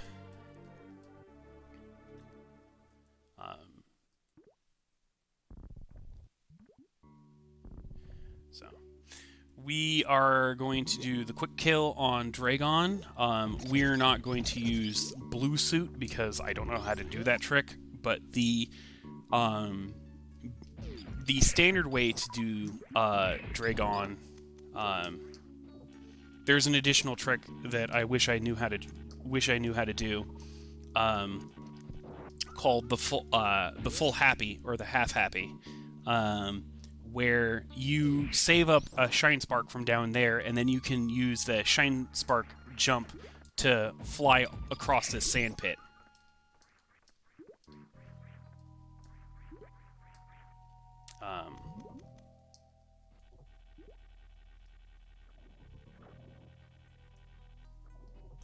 But if she's in her zero suit, you could go assassin, or monk, with stunning fist.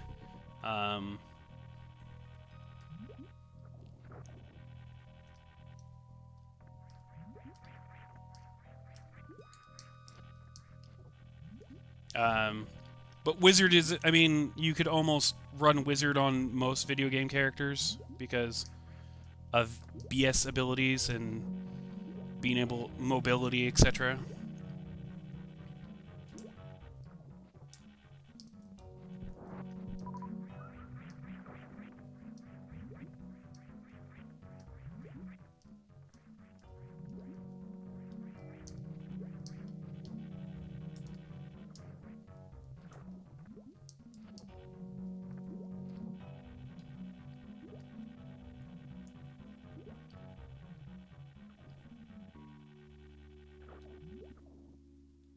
Aha!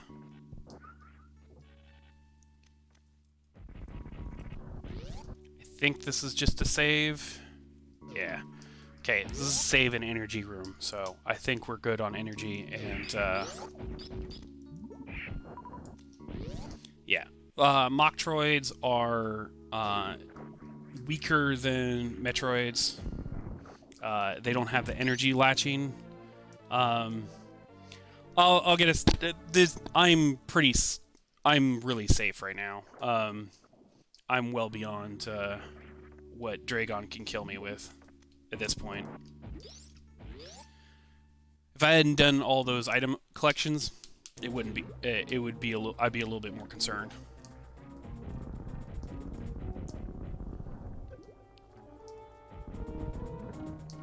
So right here is there's actually an Easter egg.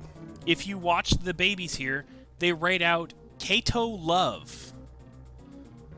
It was hidden by one of the developers as a way to propose to his then girlfriend, which was hidden in the in plain sight for quite a few years. So, yeah, Dragon here isn't thinking because water and electricity and metal.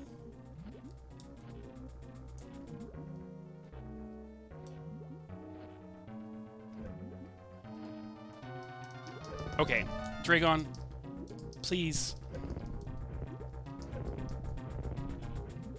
Okay, that was bad.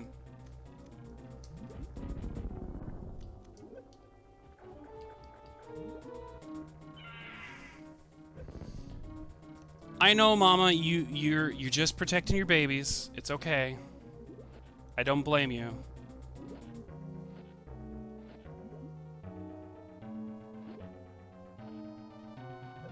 But you're gonna have to fry.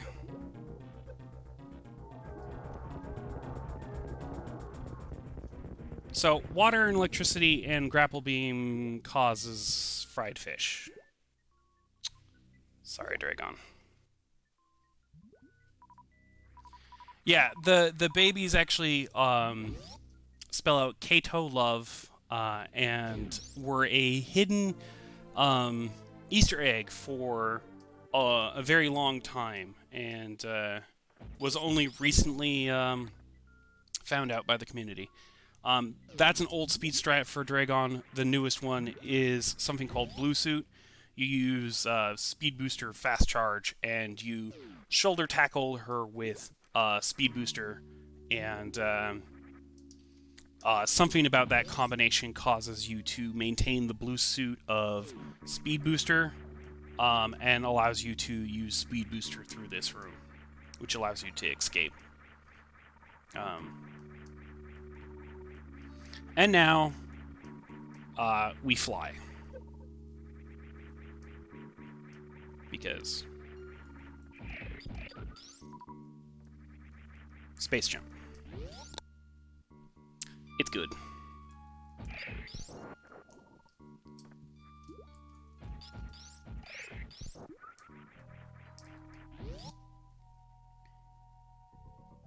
How we looking on time there,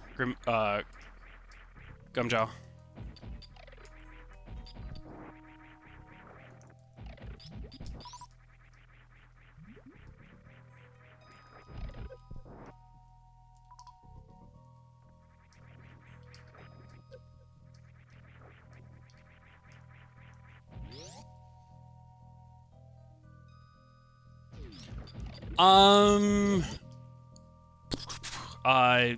I'll probably need that 15 minutes. But we're getting close, because I'm gonna get plasma. We'll get out of here. We'll get to Ridley, and then it's on to Mother Brain, and we don't have much left. So, and I won't take any more pit stops or grabs. Just gonna grab plasma, and then we will head down and deal with the giant flying space dragon.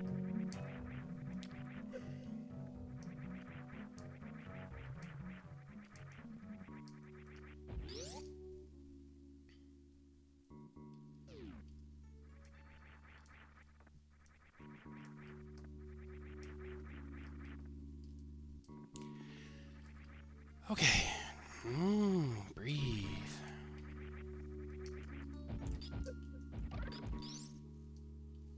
So, again, this game does really good environmental storytelling here.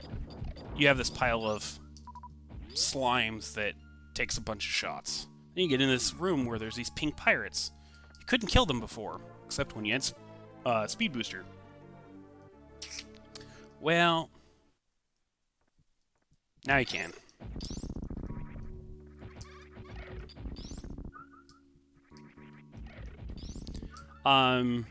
Normally, because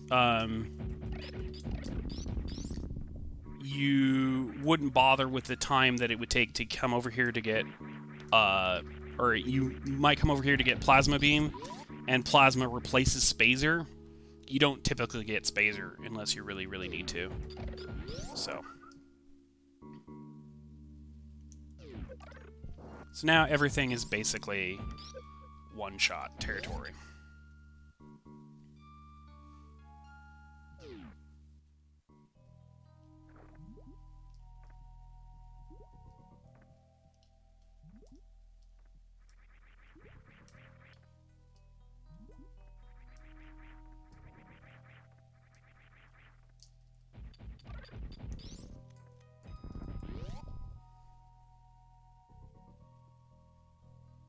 The tube.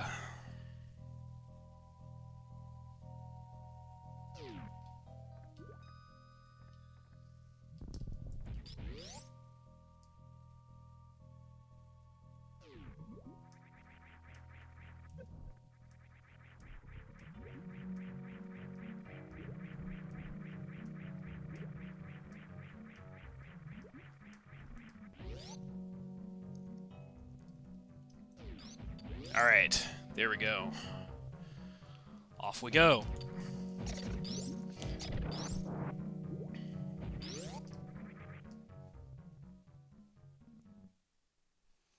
So, if you were to, say, mess up that speed booster run that I was talking about earlier about the missile, you'd have to come through here. And this is the gate that keeps you from coming in Meridia the back way. Though, like everything else, float point rounding errors allows you to get past that gate from the backside. So, lots of tricks allow you to bypass stuff if you use it correctly. There's a trick wherein you shoot a super missile while moving toward and upwards to a door, and it causes the gun to pass through the door in such a way that you can actually shoot the super missile through the gate.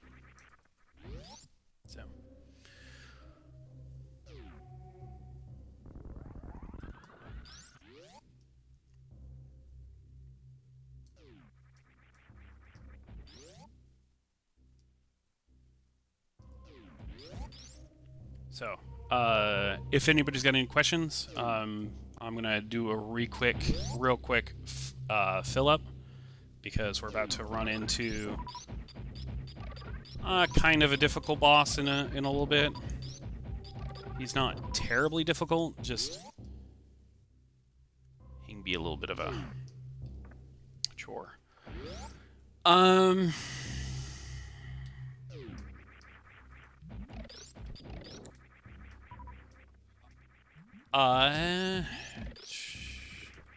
You know, they don't have a whole lot of personality. I can pick up a safety save on the other side of this gap that I'm coming through. Good plan.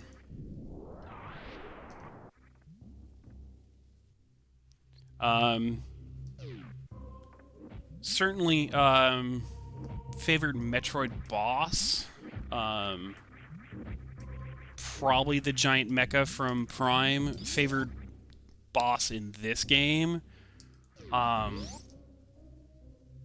Probably Ridley. Though, I think everybody's least favorite boss is Fantoon. It's just not a fun fight to deal with. He's random. He goes through everything. Yeah, Crockmeyer. Crockmeyer gets some love because he's... Oh, jeez. Acid. No, acid. Because he's just brutal and metal. But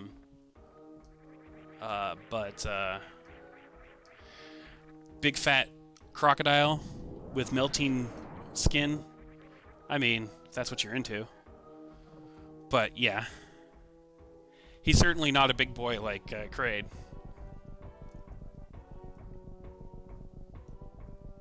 Thank you, bird friend.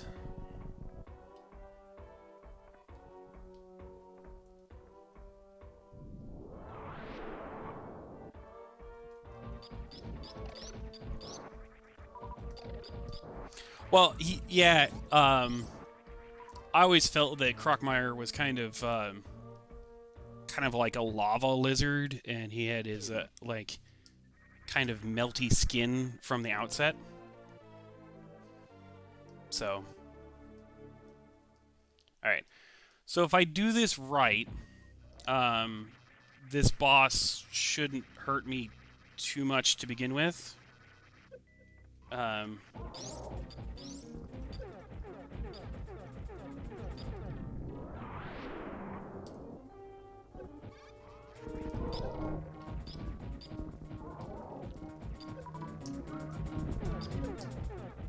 Okay, you know what?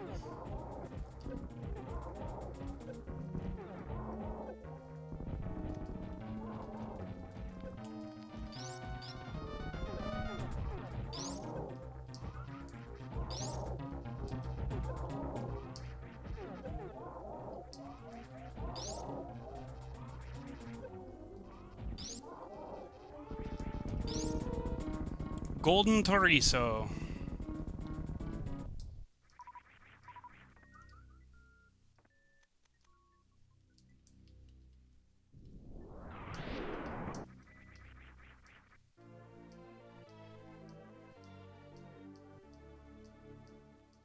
Actually, you know what? I take it back.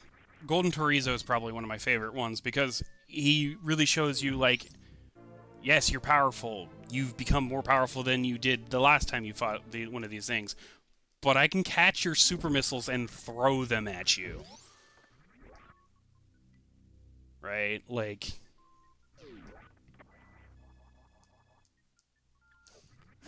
Golden Chorizo.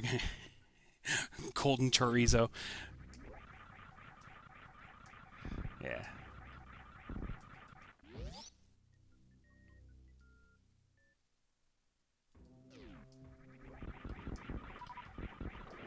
And now you're kind of, at this point you're kind of in the look at how powerful you've become since the last time you faced down Ridley. You've got all these powers. You're a one-woman wrecking crew. You've got beams that kill people in 2 shots. You can spin jump and be invulnerable and tear through walls and destroy previously invulnerable enemies. You're really at this set in the game where you're really powerful, right? When you were first starting the game, Ridley literally stomped you, right? Like, you couldn't even touch him. Couldn't even really hurt him. And now, you're at your victory lap, right? You're like coming along, you're like, nope, not today. Especially because, if you remember when I said earlier, Ridley literally, being the space pirate lieutenant and leader, literally came and destroyed the mining colony that Samus was born in and killed her mother and father. And she was adopted by the Chozo, and they trained her and made her basically a Chozo hybrid. So she has Chozo DNA, which allows her to control her power suit. So, you know, technically Samus is part bird. The chorizo.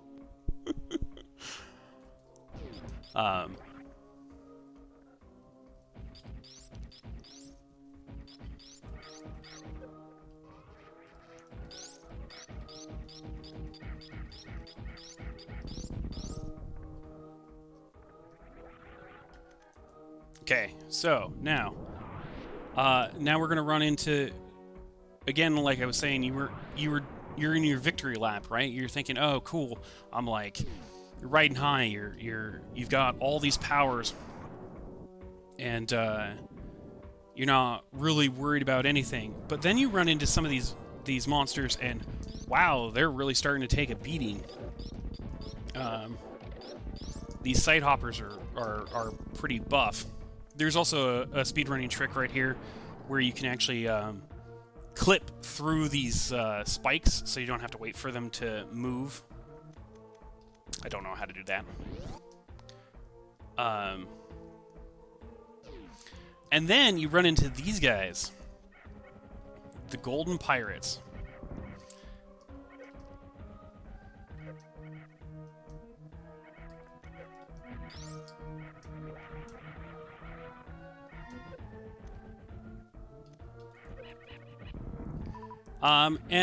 Until they do that jump kick, they're invulnerable. So, yeah, they're dive kicking at me. Just it goes to show you, dive kick is still a legitimate strategy. Dr. Doom was right. Yeah, and they do their karate chops, and they kick at you.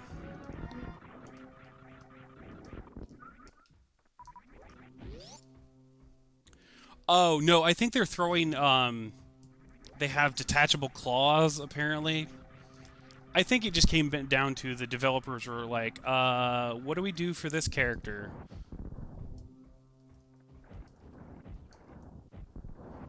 Okay.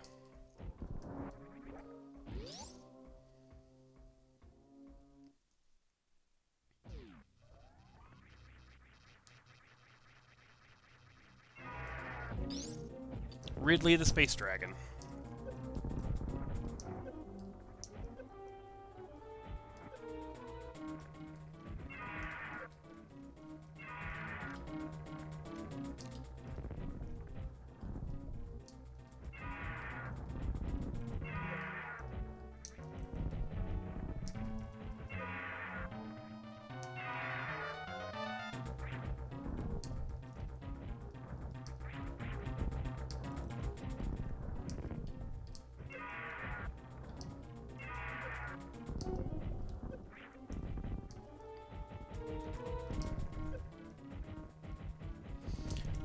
There's actually a faster way to do for the final dealing of Ridley.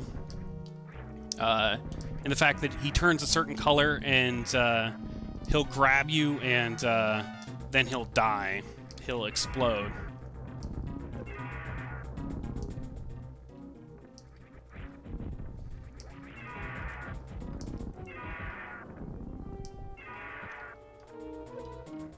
Come on, Ridley.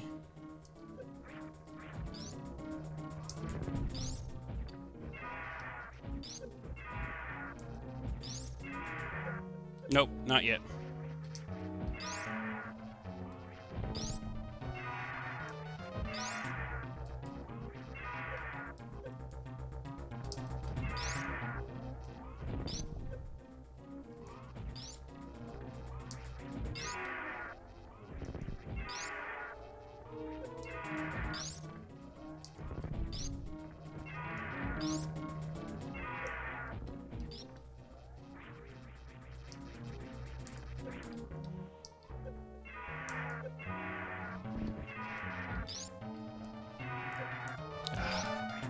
Okay, please, Ridley.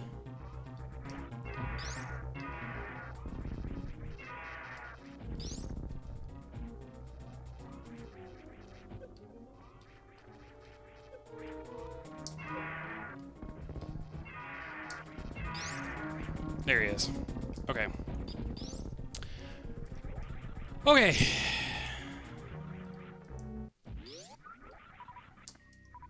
Pogo the Space Dragon.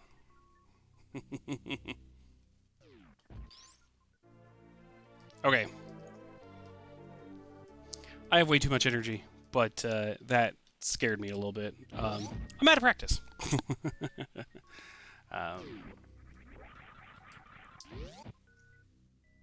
Yeah, I will get a safety save on the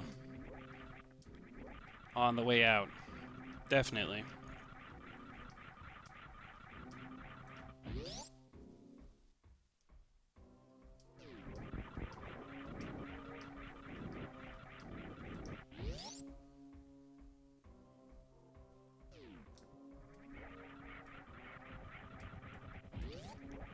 Yep. Yep.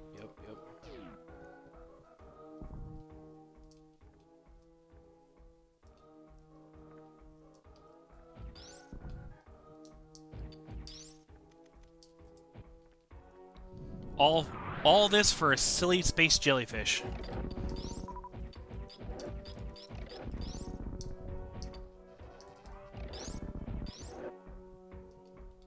But also, you know, biological super weapon created by Chozo because reasons. Actually, because to kill a parasite that was killing them. So.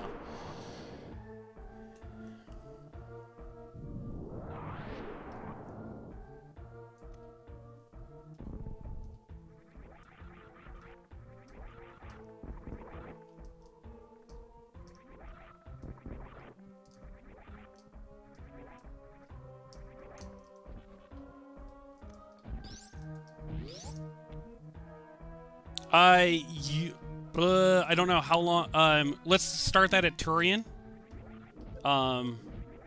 Which is pretty quickly coming up here. You could start it at the gold statue on the way to Turian because we've got a lot of time to kind of sit there and contemplate our navel.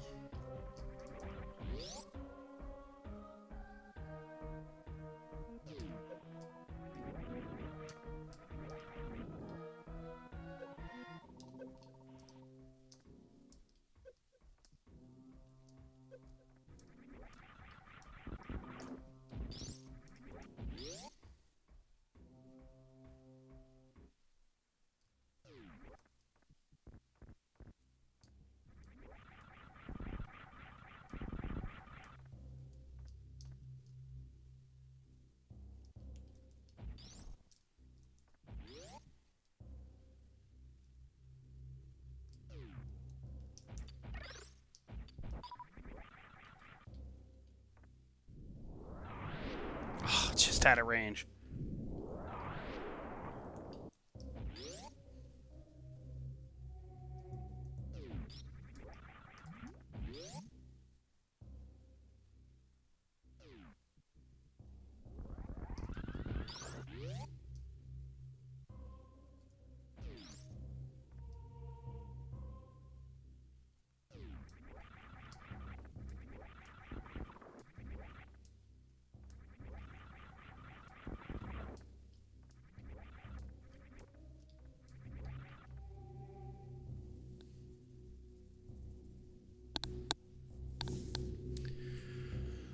All right. One more pass by the ship, and then we will be...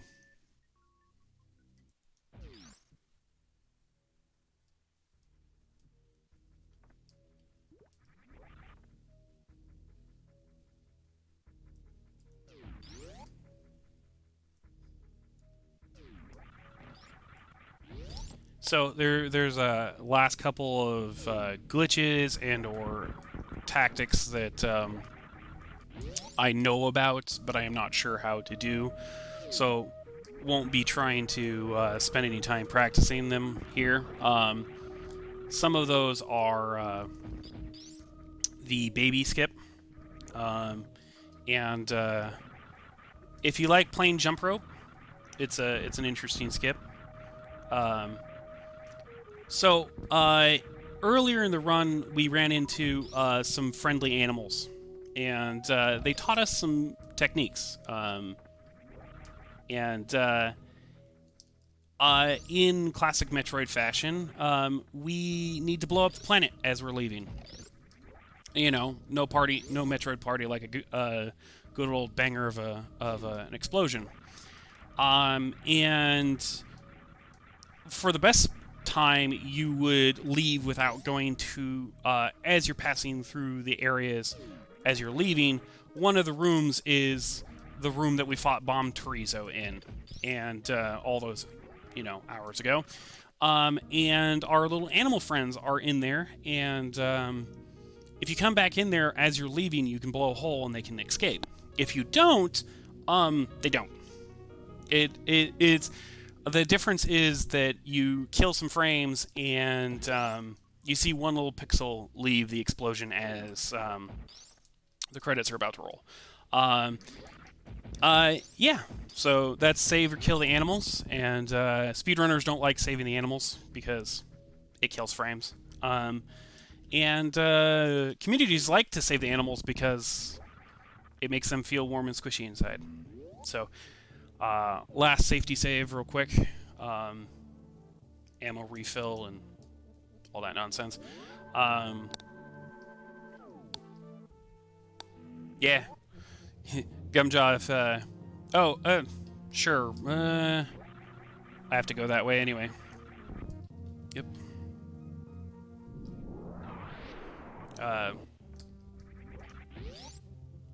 This was basically a typical run of mine, Gumjaw, for... minus there would be a few other rooms that I'd do that have item collection that are along the way or what have you, so...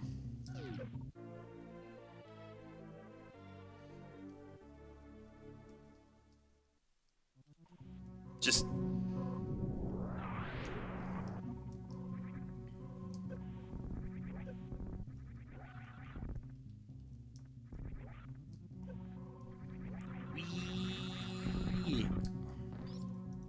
No. Stop it.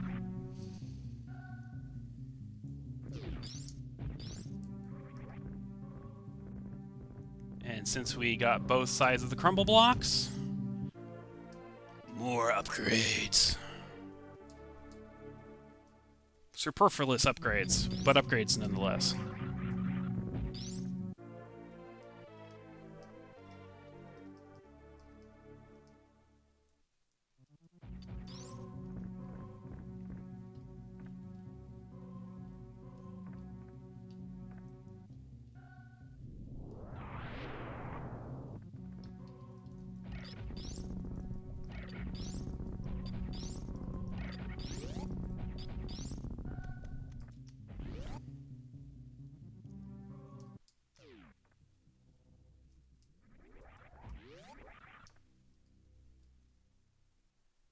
Alright, if you wanted to start.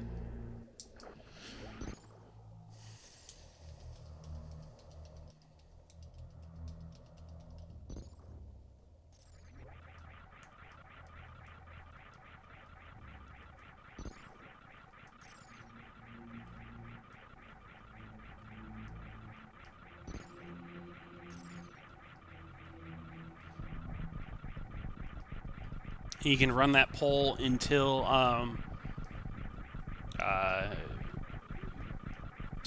Mother Brain's head hits the ground.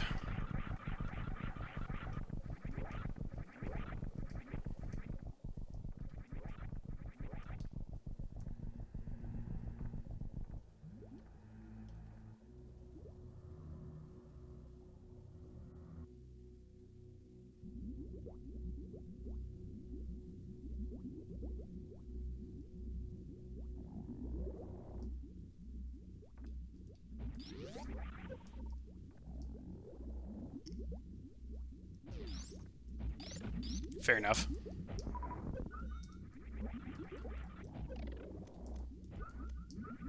Oh no, there's some space jellyfish, but they're trying to kill me. Seems weird. Baby was my friend.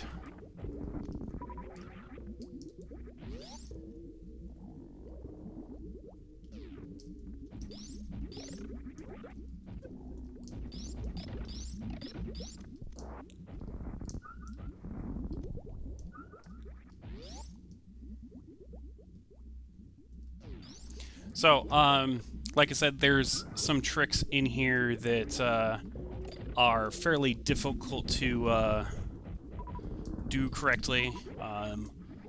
One of which is called the baby skip. If you like playing jump rope with giant jellyfish, it's a trick for you.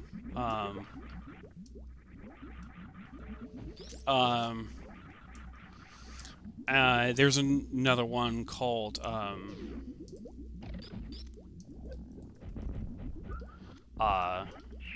Apatite Skip. In the final chamber, there's these pillars that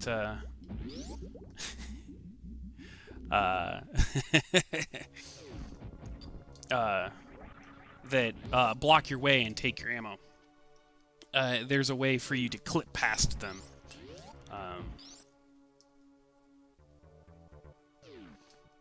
But we know from other games, Metroids can spawn, and they consume the energy out of things. We're running into a lot of things that are...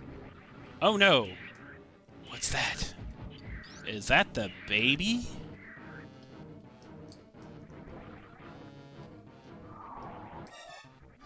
Yeah.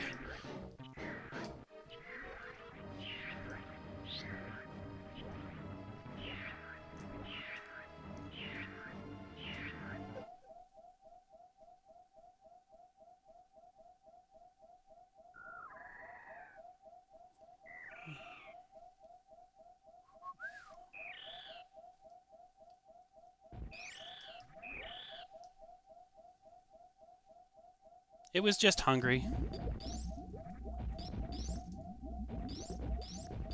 Remember, friends, spazer and neuter your pets and feed your baby jellyfish.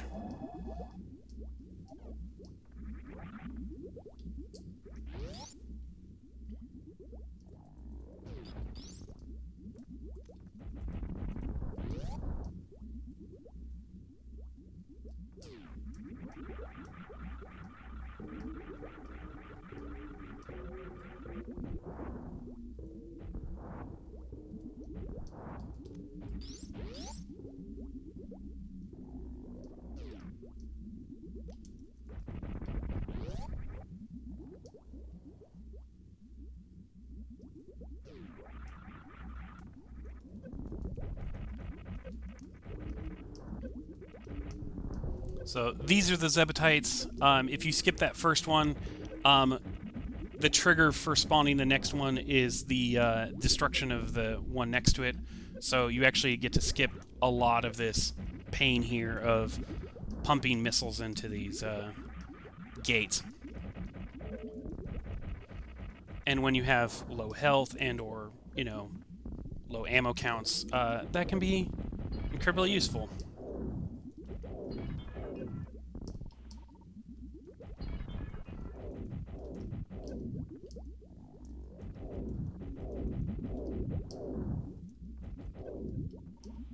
Save them! Alright. That's my preferred methodology as well, so... That seemed awfully easy. Much like the first time we killed Mother Brain. What? Okay.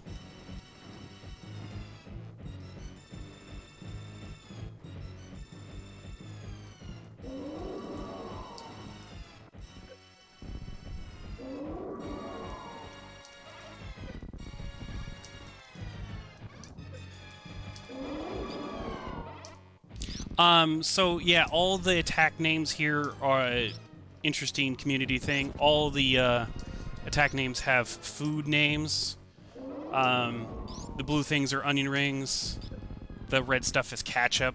The little yellow beam is a hot dog. We're not going to see a hamburger, but...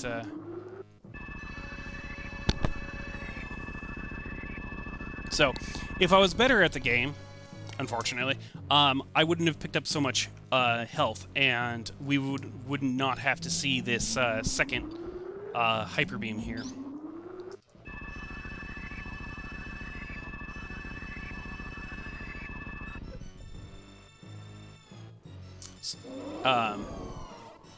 Additionally, it would... There's the hamburger. Some hamburgers, some onion rings. Just serving it hot and fresh.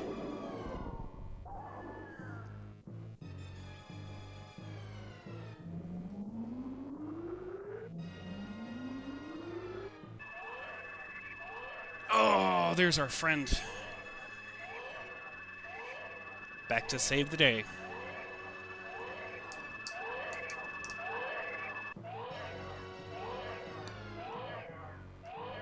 Jelly friend. Best friend.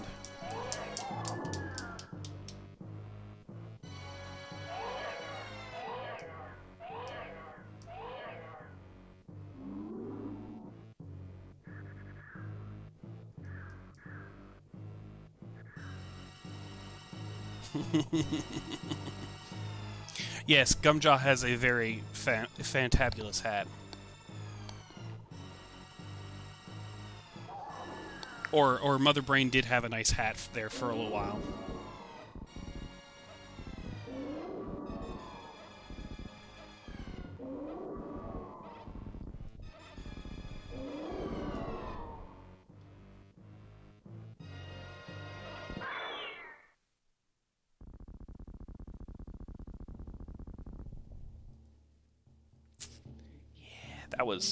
That's not a good idea.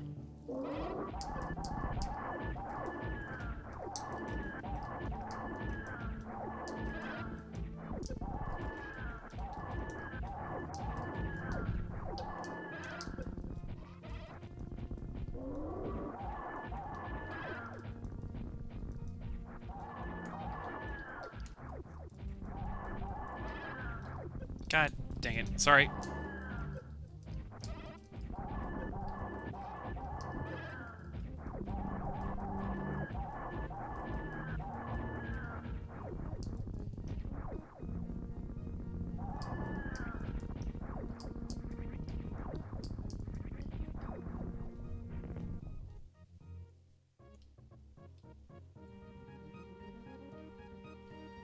Yep, I gotcha.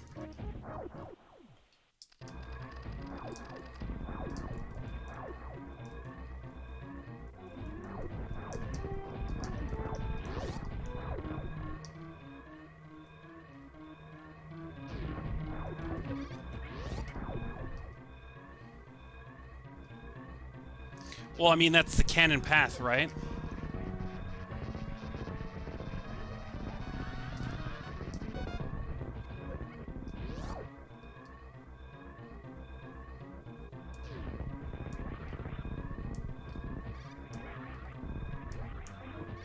So, in future games, in Metroid Fusion, actually, the animals from Super Metroid are actually in containment on the space station that you're on. However, there's an argument to be made that they're not actually the animals you saved here, but actually ex-Parasite clones.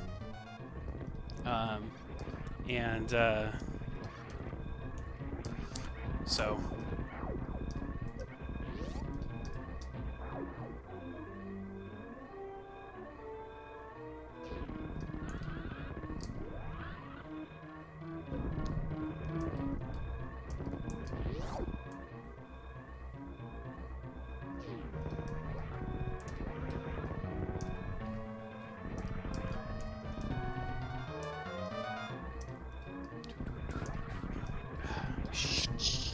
Shoot.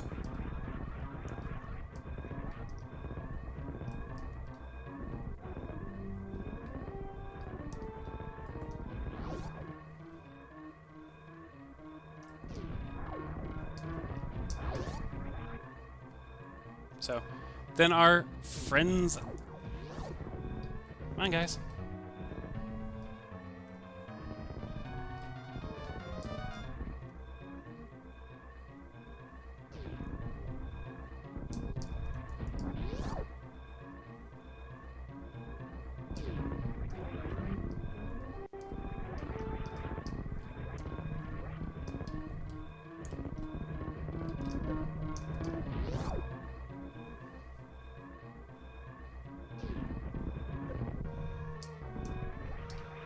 And time.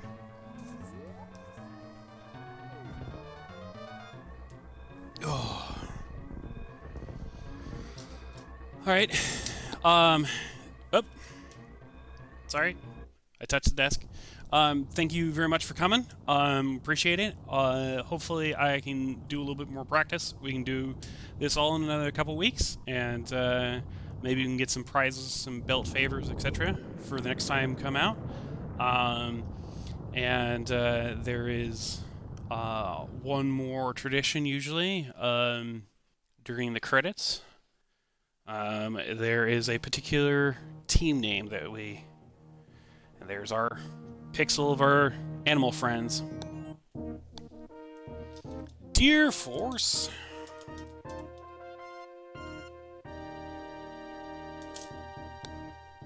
148. A little bit slower in real time. Dear Force.